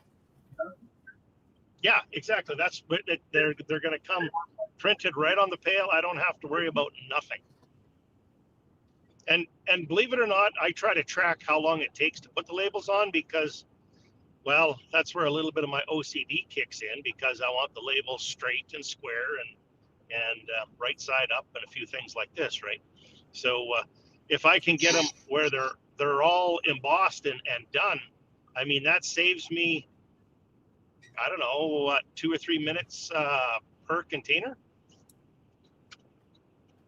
Oh yeah, that's definitely a route that I've looked at. I mean, you figure if you're paying $1 and then, for a glass jar, well, we're talking about pails now, but yeah, it doesn't work for the glass jars, but for obvious reasons. But the glass jars are really my smaller flavored honey and specialized baskets, or right now, for example, we're making up our Christmas baskets already, and I mean, we've got, what do we got? I think we got orders for 600 of those or something like that. It's like everybody in Canada is buying it. Oh, no. Well, I'll tell you what I did is I capitalized Hickory Farms. Do you guys have Hickory Farm stuff down there? Oh yeah, I believe it's an American company. Am I wrong in that? I believe you're right. So we kind of did the same thing, and as I was walking back and forth, I'm watching everybody buy this Hickory Farm stuff simply because it was in a convenient basket and it's kind of a one-stop cheap. Here you go, you're done. So I take my baskets, and when I go to these shows, I allow them to pick 4 different flavored honeys. I put it in the basket, and it's an instant gift. And we've actually had a couple of the companies in town here that make up Christmas baskets for their employees. Right. And they put orders in saying, okay, here we want 50 for this company and 80 for that company, and so it's actually working out really, really well. You're gonna have them going all Christmas vacation. Jelly of the Month Club. You're supposed to be making a pool. So that's just it's an idea for everybody else out there to consider. I mean, we're always looking for new marketing techniques, and maybe we don't need new ones. We just got to kind of reinvent the ones that are out there. Yeah, if I Right. use the front label the same on all of my containers, and I just change the back barcode label, make it unique, it saves me $400 in my label cost. Because my label cost right now is about $1,100, and it'd be about $700 if I use the same front label on all of them, and don't put the weight on the front and just put the weight on the back on the SKU. But I don't know if I can do that legally, if I'm allowed to do that. I'll have to check into that. If I can Yeah, just I put the can't. poundage on the back. The more I things you couldn't. can make uniform in your process, the easier it's going to be. I mean, that's something I learned from Brad and those guys, that they do all deeps. I mean, could they use mediums? Yeah, they could, but that's just another different size box, another different size frame. Some days I wish I had all mediums. Well, guys, I'm going to say goodnight. I've been up since 3:30. So, Oh dear. Yeah, and James, you have a safe trip. Oh, absolutely. Thank you. Nice seeing you guys. Nice to Thanks, see you, Bob. Mike. thanks for Take stopping in. care. Yeah, it's getting closer and closer to winter here, so there's less and less to talk about bee wise. You know, just getting stuff together for the winter. And you guys in Canada will be in bee winter until next May. But you were saying, oh, it's going to be 2 months. 8 weeks. It's going to be 8 weeks till we can. It's going to be 5 months for me. And me. Have you got any snow yet? Any snow yet, Brad? No, it's kind of unusual. Oh, yeah, Kind we've of had. unusual. We always had- have snow by Halloween. We don't always have snow that stays, but we have, Right. we'll have Flurry or snow something. on Halloween. But I don't think we're going to have this year. No, we've had a couple snowfalls up here. There's a little bit of snow on the ground still around the bee barn, but yeah, we're not forecasted to go any higher than +1, +2 for the foreseeable future, and I think it's just going to get colder and colder. Oh, it's going to get colder and colder. Guarantee. Yeah, I just need to keep them alive over the warm spell of the winter, and then spring will be upon us here in a couple months. At least warm enough weather. That just seems weird, Bob. I got to keep them cool over the warm spell of winter. Right. Hey, I've had 79 degrees on New Year's Day before. It's not unusual. So, but then again, we could have cold all the way till April, where it's not real good. Well, cold for us. You guys would be in short pants. Brad would be anyway. Of course. I was going to say, yeah. Definitely. But for us, and again, it's something I've learned from you guys, is like, you got to work from that day backwards, right? Whatever the day you need these bees to be ready, you got to start working backwards. So the last couple of years in December, that's when they get their pollen. They'll get pollen patties and some feed to get them starting to ramp up a little bit, try to get them stimulated, make sure they make it that extra mileage before running out of fuel, that type of thing. And it's worked okay. I can't complain. Do I have my timing exactly correct? No. But if there's anybody else from South Carolina in here, they'll probably like, why are you putting pollen patty on in December? Well, that's because I need 3 weeks later, right? Or a month later. It'll be the middle of January. I want them to start ramping up, so by February 1st, they have a good head start. Do you give them sugar water at the same time, Bob? Yeah, I usually do give them some sugar water because they start to get light because of all the flight they're doing over the winter without feed. So I try to just make sure they make it to the starting line, and then do what we have to do by equalizing or taking brood for somebody to somebody else and that type of deal. But see, it's stuff I've learned from you guys. My bee yard will hopefully look as good as yours next year, Brad. Oh, let's hope not. Let's hope it looks a lot better than mine. I'm just hoping I can fill the rest of my equipment next year. That's what I'm hoping. Well, you'll have a year where you don't have to buy as much stuff next year. Todd says that Well, short pants beekeeping would be a great topic to present on. Yeah. I guess I could. That I have experience with. Yeah. And what it feels like to have one go up your shorts. Well, I mean, you have a lot of unique things you could talk about, right? I mean, you are a commercial beekeeper in Canada, but you typically don't get the same nectar flows because of your location as, like you said, Ian or even James out there with canola and different things. So you found a niche market within a vast sea of honey production, right? Which is good. I mean, for me, you found where your market is, and that's what you created. Well, that is a little bit of an interesting story. It's not a very long story, but 10 years ago, a little more than 10 years ago, I put a box of bugs in my backyard. Somebody told me they'd make honey, and lo and behold, they did. And so, and I knew nothing. I knew nothing about bees. I knew nothing about honey production, nothing. And they made this sticky, sweet liquid, and I tasted it, and I let my friends taste it, and I let my beekeeper friends taste it, and their eyes got big, and they said, "Wow, this is really special." And so I thought, okay, it's really special. And I knew that I wasn't sitting on, 200 acres of canola, so I wasn't going to get, 250 pounds of honey. So that's kind of what made that decision for me. I had to take, like they say, I'm not saying my honey is lemons, but when they say you got lemons, make lemonade, right? So I took the lemons I had and I made some best lemonade in the land. I usually say I'm trying to make chicken salad from chicken shit. Yeah. So, but honestly, if I had 200 acres of canola here, I may have a different model, right?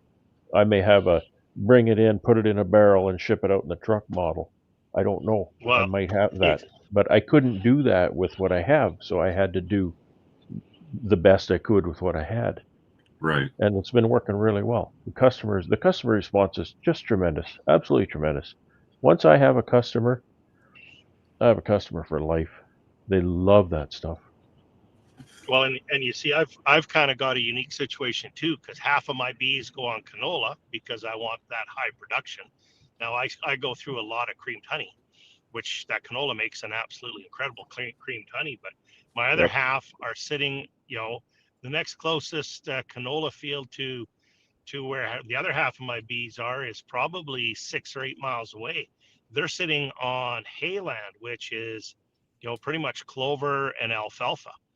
So, I've kind of got, I don't want to say the best of both worlds, but, I really, I've got the ability to make both, if you will. So, and to Brad's point, I have some customers that all they want is the canola, and other customers, they don't want that canola at all. They just want the clover. I entered the fair this year for my honey, and got some ribbons. We took home every ribbon that you could get. Were you the only person in the competition? Basically, I guess. Grand champion, reserve grand champion, best of show, three first places. That's awesome. Yeah.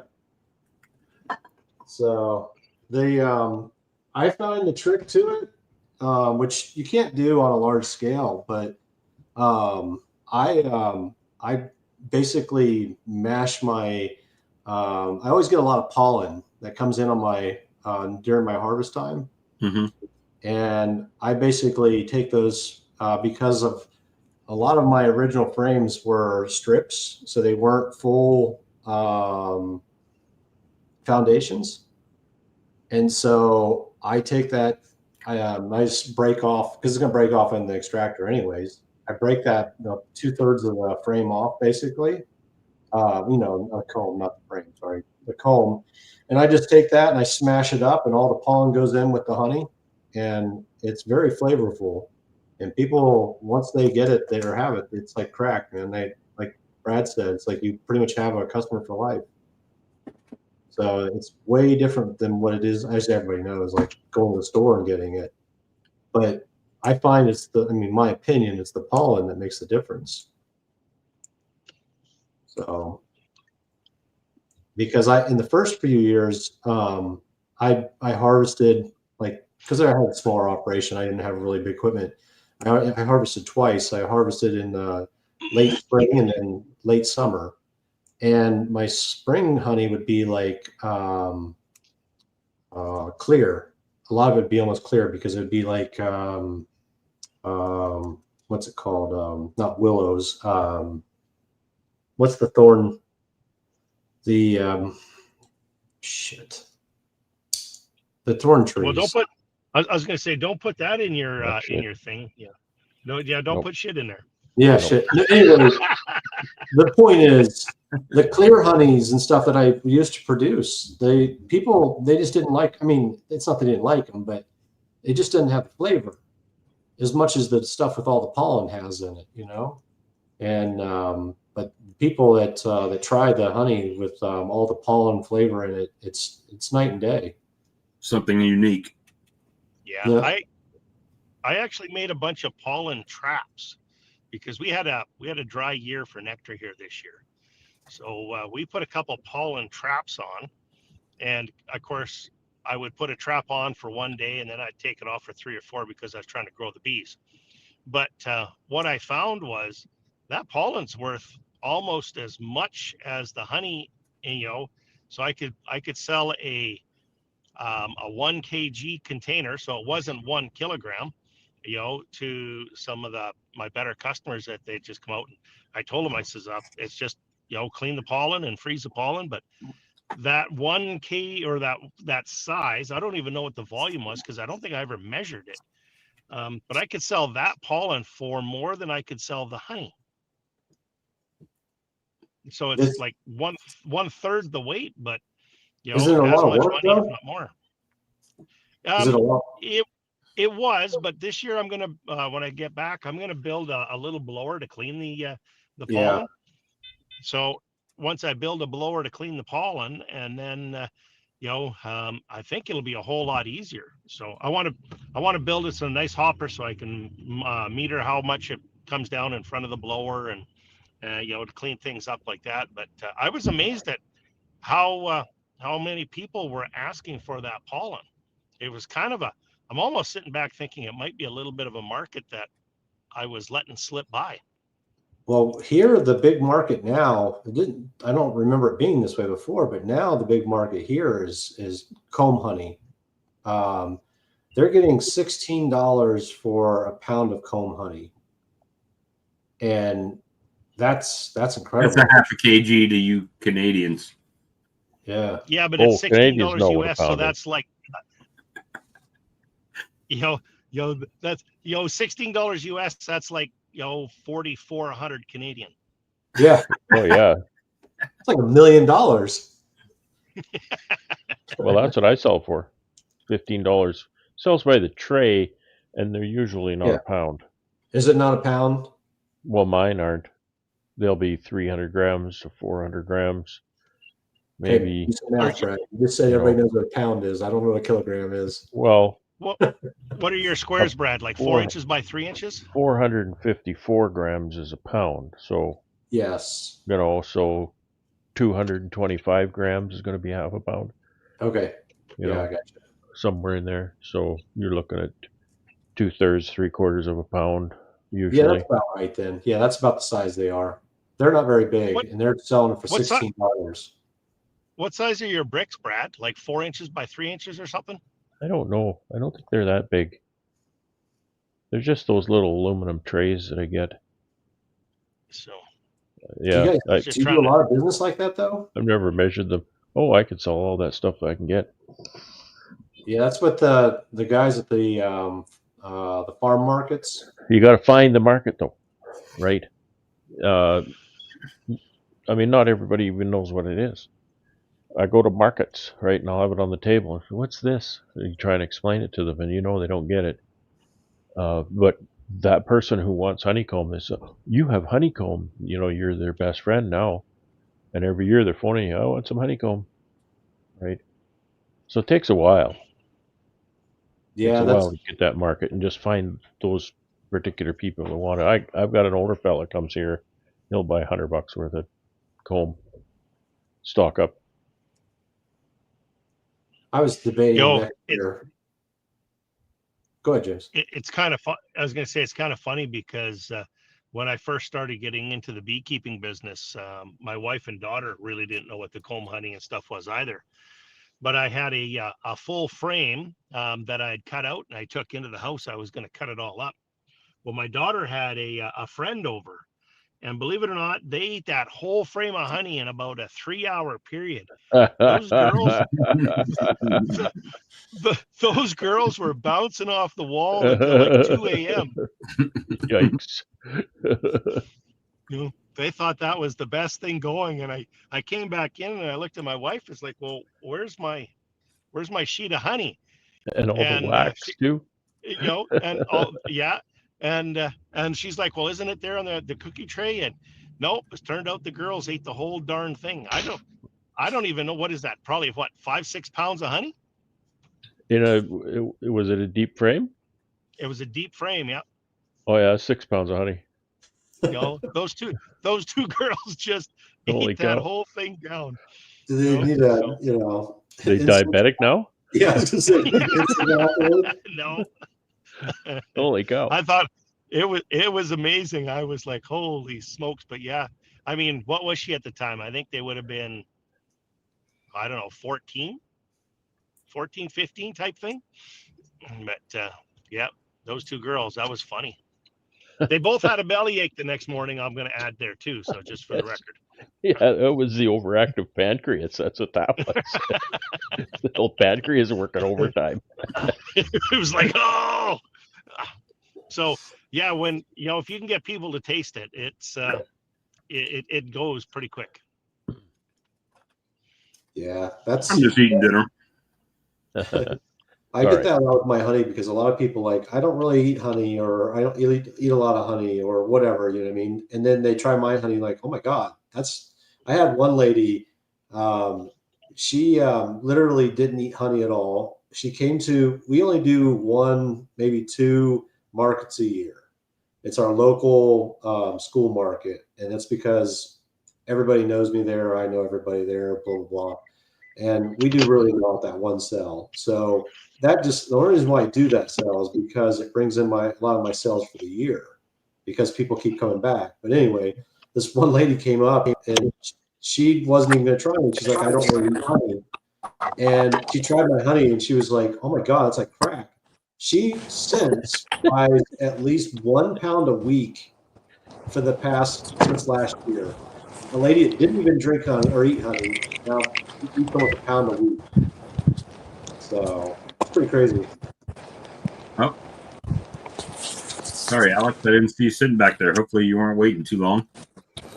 I just got in. Right before the bell. Hey, Alex.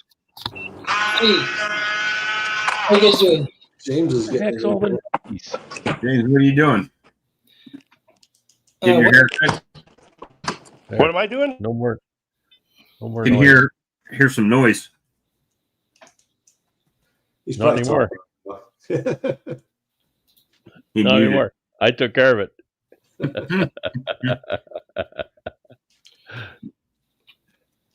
So, what's up? He's probably sitting there talking. What's going on in your world? Not much, really. I finished buttoning up the hives, but I gotta move one of the apiaries once it's cold enough to about 1,000 feet off to the other side of the strawberry field, because the owner of the land, not the farmer, but the owner of the land said, I want that spot. Move your bees. So yeah. How many are you putting to bed? I hope it didn't make James mad. So are you. I didn't do it. I know it was me. Sorry, Alex. Alex, So have that's kind of a sucky situation, eh? Just Yeah, even you know, the farmer told me, like, what gives? So I gotta wait until it's cold enough so the bees don't get killed by going back to an empty spot. So a week, maybe two, then I can move the hives over. Because I can't move them I think it's 6 kilometers away. Wait 3 days, then move them back. I can't do that. I don't have a third spot, and I only have my tiny car. So Yes. I'll just wait until it's cold enough. Huh? Cold day is all you need. Yeah, a few cold days. 3 days, it's cold enough. Below 10 C, and I should be fine. One day. Really? It's my experience. Because the forecast in 2 weeks is 6 Celsius. Now, if it's sunny, they'll still fly, right? Even in those temperatures. So if it's 6 and overcast, they aren't likely going to be flying. But Okay. it was overcast and 8 here today, and I had honeybees flying into the wood shop. It's 100 yards from the apiary. So it's hard to guess, but yeah, just make sure they're not flying. And if it's cold enough for them to not fly for that day, then move them. Alex, how many are you putting to bed this year?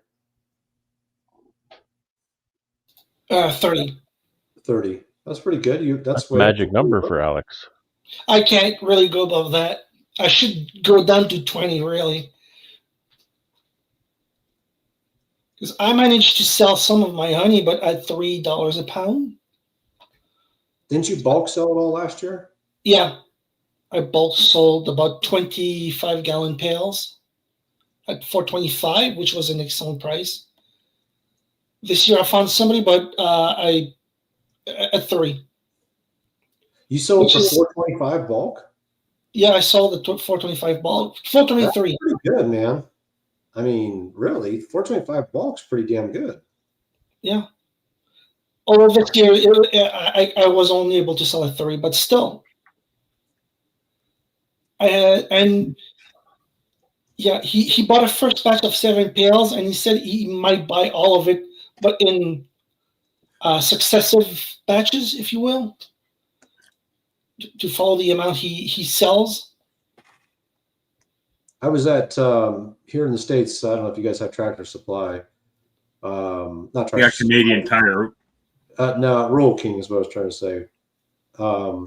Rural King is now. I mean, they've always sold bulk honey, but now they're selling even more bulk honey, and their 2-pounders are $8 for 2 pounds, and it's like, man, that is really hard to compete with when we're selling it for $10 and $12 a pound, and they're selling 2-pounders for $8. I mean, that's tough to compete with. And just like that, the house is getting closed up. There's a unicorn behind you. Hey guys. Is she preparing for her trip next week? No, she's not coming down. She's coming down a week after me. So letting you get testing it out, making sure it's not leaking before she gets there. Well, actually, a buddy of mine's coming down with me, so we both are going to board the airplane here on Saturday morning, and we're going to really put the boat through its paces. So it's forecasted to have 15 to 25 knot winds down there. Nice. So we're going to point that thing north, and we're hoping to hit St. Lucia, maybe even Martinique, before Leah and them get back down there. So, are you going to turn around and go back? And we will. Yeah. Okay. Yeah. So, but we're going to have some fun. Look, camera works now, Bob. Looks good.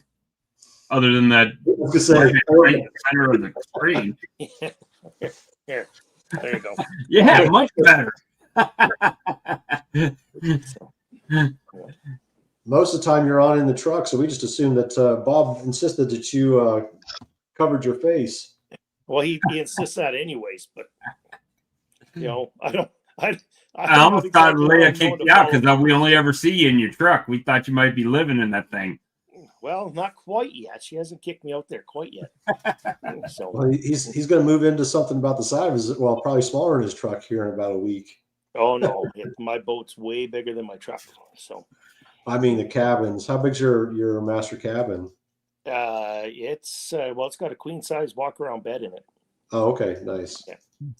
So the V berth is got a they call it a queen. In all honesty, it's a twin because you put feet forward there.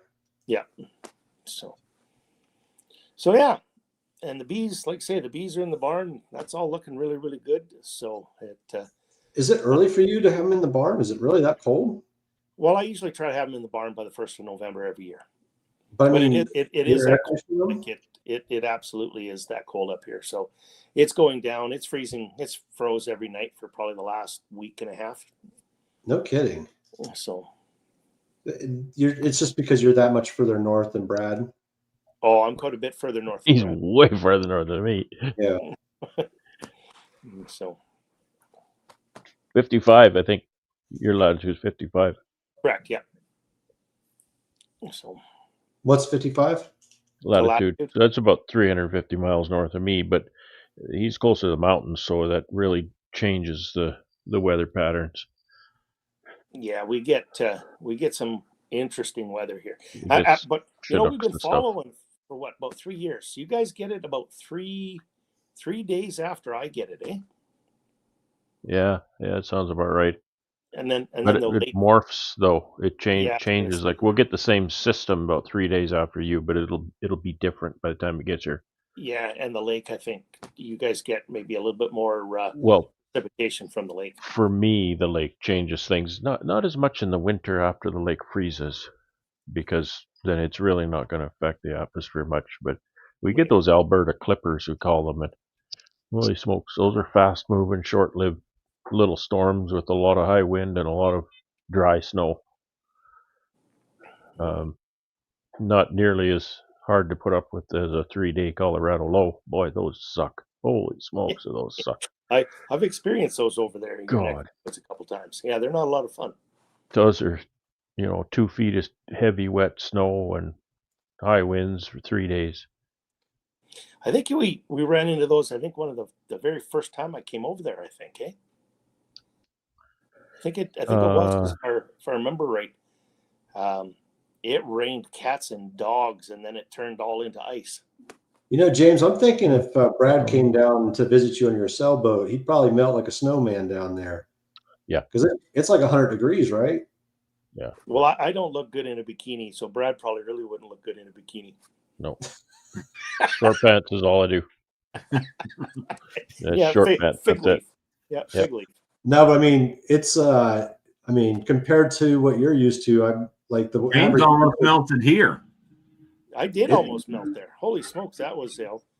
What's the average temperature down there where you're going? It's right around the equator, right? The low is probably about, you'll have to convert it, Bob.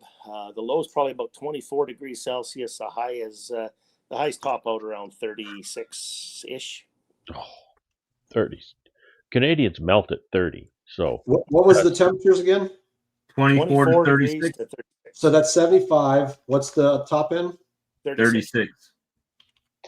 96. 90. 97. But you got to remember, if you're on this boat and you're sailing, you get a breeze. You're on the water. It changes that dynamic a little bit too. You don't know that you're getting seared to death by the sun. Oh, I have a Bimini and the Dodger and everything all on the boat, guys. I'm out of the sun. Because you get torched. Well, That's been known to happen. Yeah. Brent says 96 is a cool summer day for here too. It's like, it's a cold front. We actually look forward to the fall when it's like, I'm going to say 60 F here, so we can work outside. That's okay. Cold front, with your face straight on the AC. I was going to say, I really like the weather right now out there. So I don't mind if it goes below 0 at night. And then, well, let's go back a couple days, or a couple weeks ago. So if it stayed right around 0, just F or below C? 0, which would be 32 for you guys. See, Okay. To about, I don't know, 12 to 15 degrees. That would be just perfect. It's not very good for making honey, but no. the nectar doesn't flow at that. But I like warm days, but I don't like, much above 20, 24. That's about as high as I like it to be. So room temperature, 68 to 70. That's right. That's why they call it room temperature, right? plug my phone in because it completely died there. So, well, I managed to get just about all of those entrance reducers out Before you gave in. Yep. But I had a spare camera, so. Which just says you're a quitter, James. Yeah, well, no, I just couldn't get them out. Like those boxes. I mean, it's a couple of them. I don't know how all the bees are getting in the box. I really don't. Yeah. I'm surprised you guys don't have problems with mice in those boxes because. Mice? Oh yeah, if I don't have a if I have anything over a 3/8 reducer in there, it's going to be full of mice. Yeah, I got no mice in my bee barn. My bee barn is sealed up pretty darn good. I haven't had mice bother them in the building. I've had shrews. Shrews have gotten in. What was the thing that stole your plastic caps? I think that was a rat. Was it a rat? I think it was a rat. That's how many. So that's a camera I just set up. Like, you tell me how all those bees are getting in that cluster box. cam. It is right full. Yep. Wow, that's amazing. Nice. I don't have a single box that looks like that. Hey James, all my boxes look like that. That's amazing. James, I found embossed deli containers. Minimum order quantity of 30,000 pieces. So, that would take me about 500 years to go through. Well, we thought so too. We went through a little better than. What did we order? I think we ordered. I'd have to check. Alan put the order in, but I think we ordered 5,000 containers, and I might have 30 left out there. So, it's amazing. You start going through them, you go through them pretty quick. It's pretty fast. I'll go through probably 2,000-3,000 a year. Yeah. Like just jars, not counting pails. Yeah, but I think we just put our jar order in. I think we did that out of that West Can out of Vancouver, Brad. I don't know if you've ever used them, but they were about 50% of what I could get them through Bee Made. How are you selling, James? Are you selling through a distributor or are you selling through retailers? Pretty much markets and, Alan and I through people we know.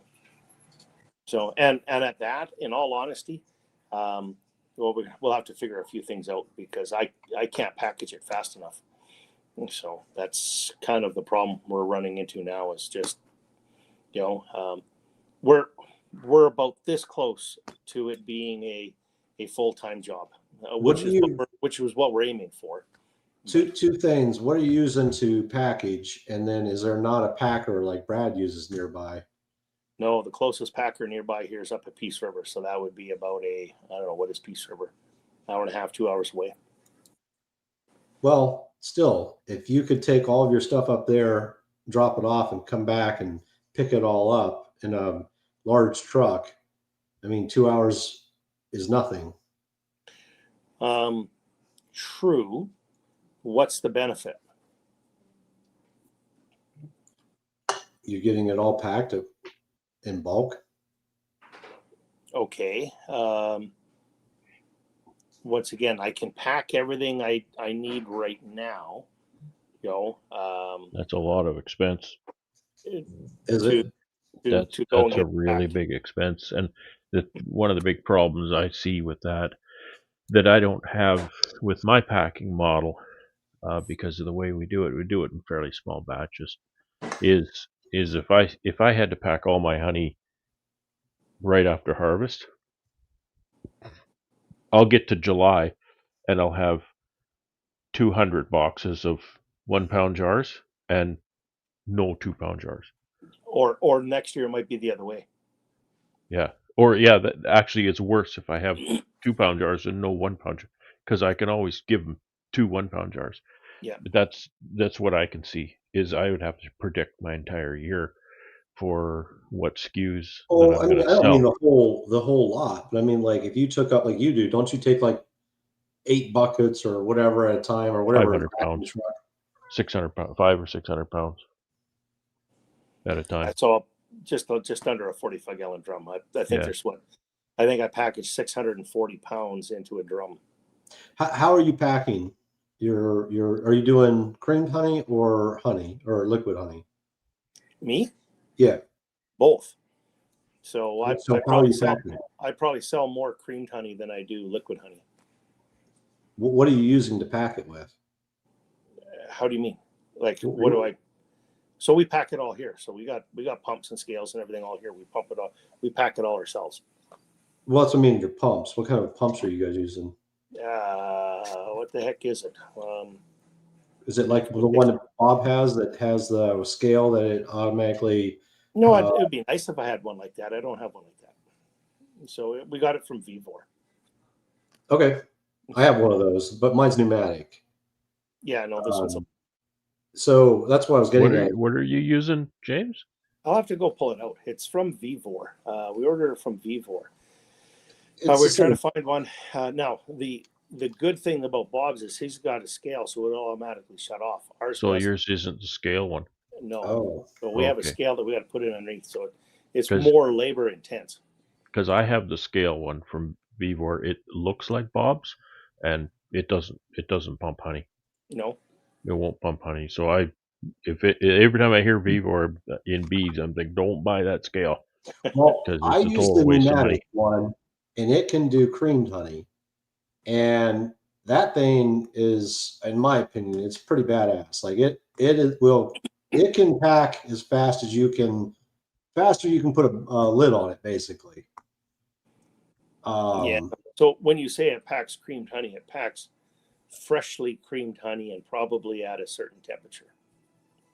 Well, it's a paste machine, so no, I think you can do any type. Yeah, I think you'd be hard pressed up here. I mean, I keep my creamed honey pretty cool. I mean, you can spread it with a knife, yes, but yeah, I mean, if you got it too cool, it's going to be a chunk. You're gonna have to let it sit on that toast for a little bit, right? Well, the only thing I would think is maybe the problem you might have with creamed honey is the compression. When it squeezes through there, it might actually liquefy some of your creamed honey because of the compression. See, we make sure that when we do our creamed honey, we will seed our honey, and then as soon as we seed our honey, we put it into the pails, and then we put those pails into a temperature controlled room, if you will, and it finishes the creaming process in the pail. So how often do you mix in the pail? We don't mix in the pail. So we mix in the container, and then we pump it from the container. What is that container? Probably 15 gallons, 20 gallons. And then we pump from there into the pails. We'll weigh it into the pails. So it's freshly seeded. And then we take those pails and we put those pails into the room. How do you pack it then? What's that? Now, when you say those pails, that's the customer pails? Correct. Okay. Correct. Sorry, I was envisioning 5-gallon pails, and then you had to pack it. So exactly. We put it right into its final container, right. Yeah, that's normally what happens. Yeah. Okay, so back this train up here. So and I'm not familiar with cream honey, so bear with me. So you take your liquid honey, you take a seed, which is like 10%, right? Roughly. Yeah. And then you take that, for lack of better, you take a 5-gallon bucket or something like that. You put so much liquid honey in there, you take your 10% seed, you put it in there, and then you stir it all together, and then you put it in a cool environment. How often do you have to mix it before it sets? So once we put the seed into the honey, it will pale it right away. So Really? we'll empty that. And then when it's in the pails, we put the lids on. It doesn't get opened up again. Next time it gets opened up by the customer. So it will. You can just give it a little squeeze to see if it's ready. Exactly. Yeah. It will perfectly crystallize from that seed without any stirring. It'll properly cream. Can't use Cream. crystal. No. Crystal creams. No. It does, but James is working with the ideal situation because he's creaming canola honey. Sometimes canola honey will cream itself and make the most beautiful creamed honey you'd ever imagine. So don't expect Robert to do what James is doing with honey that's not canola honey. Yeah, and for me, my honey doesn't crystallize fast at all.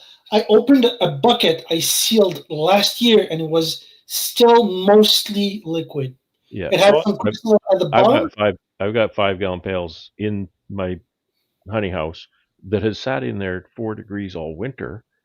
I extracted them over a year ago, and I can still squeeze the pails. Yeah, we did So that. that doesn't make good creamed honey. No. So the other trick though is if you're going to seed it, you need to make sure that where you're putting those pails, like when it's in the container, it's got to be in a thermostatically controlled room. If it's too 53 cold, degrees, right? If it was too cold, it won't crystallize properly or it won't cream properly. If it's too hot, it won't cream properly. It's like 53 degrees is the ideal temperature, right, for cream? What is it? 53 degrees, right? 55 to 58. What is 52 in Celsius? It's about 15 C. Yeah, keep Okay, it between. hold on. We're doing math. Hold on. What was 15 C? Yeah, 15 12 C. to 15 degrees Celsius. Yeah. Okay, so 12 is 53 and 15 is 59. So 53 to 58 degrees. I think what I've been told by the experts is like 58 F is bang on, but I don't think it matters that much. Okay. If you get it, so right in there. How do you do yours since you're not doing canola? When you take your seed, your 10% seed, you take your liquid honey. What do? It's constantly spinning in my creamer, and then once it gets to a certain point where it's getting thicker, then I'll pull it out and mix the flavor in it, jar it, or put it in the container, and then I put it in a temperature-controlled refrigerator. But you've already crystallized it by the time you put it in the fridge. Then it takes a long time. But mine's not going to crystallize like that canola will. I can seed my canola. So I pretty much do. I make my creamed honey on my canola honey. I can seed my canola, and it'll be set up in probably 3 to 5 days. Yeah. Done. Wow. That's incredible. I can't even imagine. A little extra love and attention. Now I can take a pint jar of regular honey in the carton and leave it on the concrete floor in my honey house, and it'll crystallize itself. Put it in my creamer in the house where the temperature is 60 to 70. Takes a long time.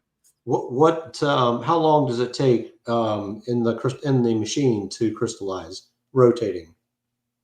And how often does it rotate? Well, I've got it going 15 minutes every hour, and that machine has been on from the very first day I got it and plugged it in. It's had honey creaming in it. Yeah, but I mean, for one cycle, 10% seed, one cycle, how many days? I don't know. I would love to be able to give you that, 20. But what I do is when it gets to that point, I'll pull some off and then I'll add more liquid honey back into it, right? So it's constantly spreading. This time I'm trying to avoid putting more in it to let it get further along. Well, and Robert, you keep saying 10%. So you can do it in less than 10%. You can actually do 9 to 1. Okay. And that 10%? So it's a little bit more than what I'm trying to say is no, it's a little bit more than 10%. So 9 parts to 1 part, it's more than 10%. And that does make a difference with the percentage of seeds you got in there. It's no, bang on it. and that is 10% of the overall volume is Right. is seed. It's not 10%. It's 1 seed to 9 liquid is Right. 10% of the volume. My guy says that you should try to go even above that, and he says if you can do 15%, that's great. Okay. Well, and the thing, It'll speed things up. yeah, the thing to remember is you're not losing any honey. No, at all. None. Well, you got Flower Street down here. He's the king of the creamery, isn't he? What's is he got a creaming machine or does he do it? Got two. Somebody used to do it with a paddle bit and a 5-gallon bucket, if I remember. Both of That's us used Brian. I started. all of us. Gotcha. It just gets to the point to where I would have to have 5 buckets if I was doing 5 flavors. Now I have 1 creamer that makes creamed honey, and then I flavor it in my KitchenAid, right? So I can do small batch flavoring. Okay. If I could, I would do it probably 45 gallons at a pop. And your creamer, how much did you end up spending for that bad boy? Mine, 2,000. Whew, that's pricey. Yeah, but Yeah, I'm that's getting $2,000. $20 a pound for my honey. Yeah. That I normally get $10 a pound for. So, I mean, It doesn't take long to pay for it, does it? not too long. I mean, I sold $600 in honey the last time I was in my front yard. You know, would I have done things differently looking back? If I knew everything I know today, I wouldn't have got a bottling tank. I would have just gotten a creamer, and then I would have bottled my honey. And then once I was done bottling my honey, I would have creamed the honey I was going to cream. And then I could add 1 piece of equipment, do both. Yeah. I mean, that's Flower Street's like that's your full-time employee right there working in the background. And if I want to give it an extra mix, I'll go and hit the off button and then the on button, and it'll start creaming cycle again. So you don't have any idea how long one batch takes? You know, No. Was it 2 weeks or a month? Or I could tell you exactly. It takes twice as long as half. twice as long as half. this is some really good bee math. Well, I mean, it really depends, right? Because everybody's honey crystallizes different, unless it's canola, right? So for me, this year I was having more problems with my honey setting up, where I've actually been talking to a canola producer up in Canada to ship me some of their canola honey so I could use it as a seed, and hopefully that would accelerate the process. But you know, it's the same thing I tell people when they ask, well, how much of this do you put in flavoring? Well, every time I get honey, it tastes a little bit different. So the only way for me to properly flavor my honey is each batch. I just sample it till it tastes like I think it should, and then I'm done. You know, See, that's where the benefit of canola comes in again too. I've got a very specific recipe for my my flavored honeys, and you can take a look at a jar from last year and a jar from this year, and they look identical. Well, you will be happy to know that every bit of the lemon pepper creamed honey I made sold. So it is now officially gone. Lemon pepper creamed honey. Yep. Man, and you got some weird, crazy flavors going on, Bob. But you know what? The lemon pepper honey, try this. If you make lemon pepper honey, try it on chicken or ribs or salmon. Oh my goodness, is that good? The other thing people have been trying to get me to do is do a fresh pepper creamed honey. Oh yes. To make like a spicy creamed honey that they could spread on bagels or toast or whatever. So what do we got for our cooking line now? We've got lemon pepper, we've got hot, we've got dill pickle, we've got honey garlic. I think I'm missing one. like I told you earlier, I'm selling 1 bottle of hot honey to every 2 bottles of liquid honey these days. Hot honey has taken off. When I started producing hot honey, I had maybe a few friends and family that were interested. Now it's just as popular as my honey is almost. Yeah. And I traditionally batch it in half-gallon jars, and I just have my ratio, so I just put it in half-gallon jars because it's glass. And I let it set for a month. And the problem is I only have like 8 or 12 of those jars. And do it in a 5-gallon pail. Well, make it in the 5-gallon pail and then bottle it off. It's just that I'm not sure about the plastic and the habanero oil that I use. I don't know if it will. Well, you do it differently than I do. Yeah. So when I do it, like I do use glass because I don't know. I'm just thinking that it's going to stick to the walls of the bucket, but maybe I'm wrong. I don't know how oils do with the honey. I've never used. That's what I was wondering, how the oil would work or mix into it. Yeah. So I have like 12 jars, and as fast as I can batch it, it's selling. Well, it takes a long time for me to make mine out of the gate. That's why I do it in 5-gallon pails, so I can make several cases of it. And then if I need to, if it starts crystallizing, I'll just put it in my warmer and then pull it out, a few jars at a time.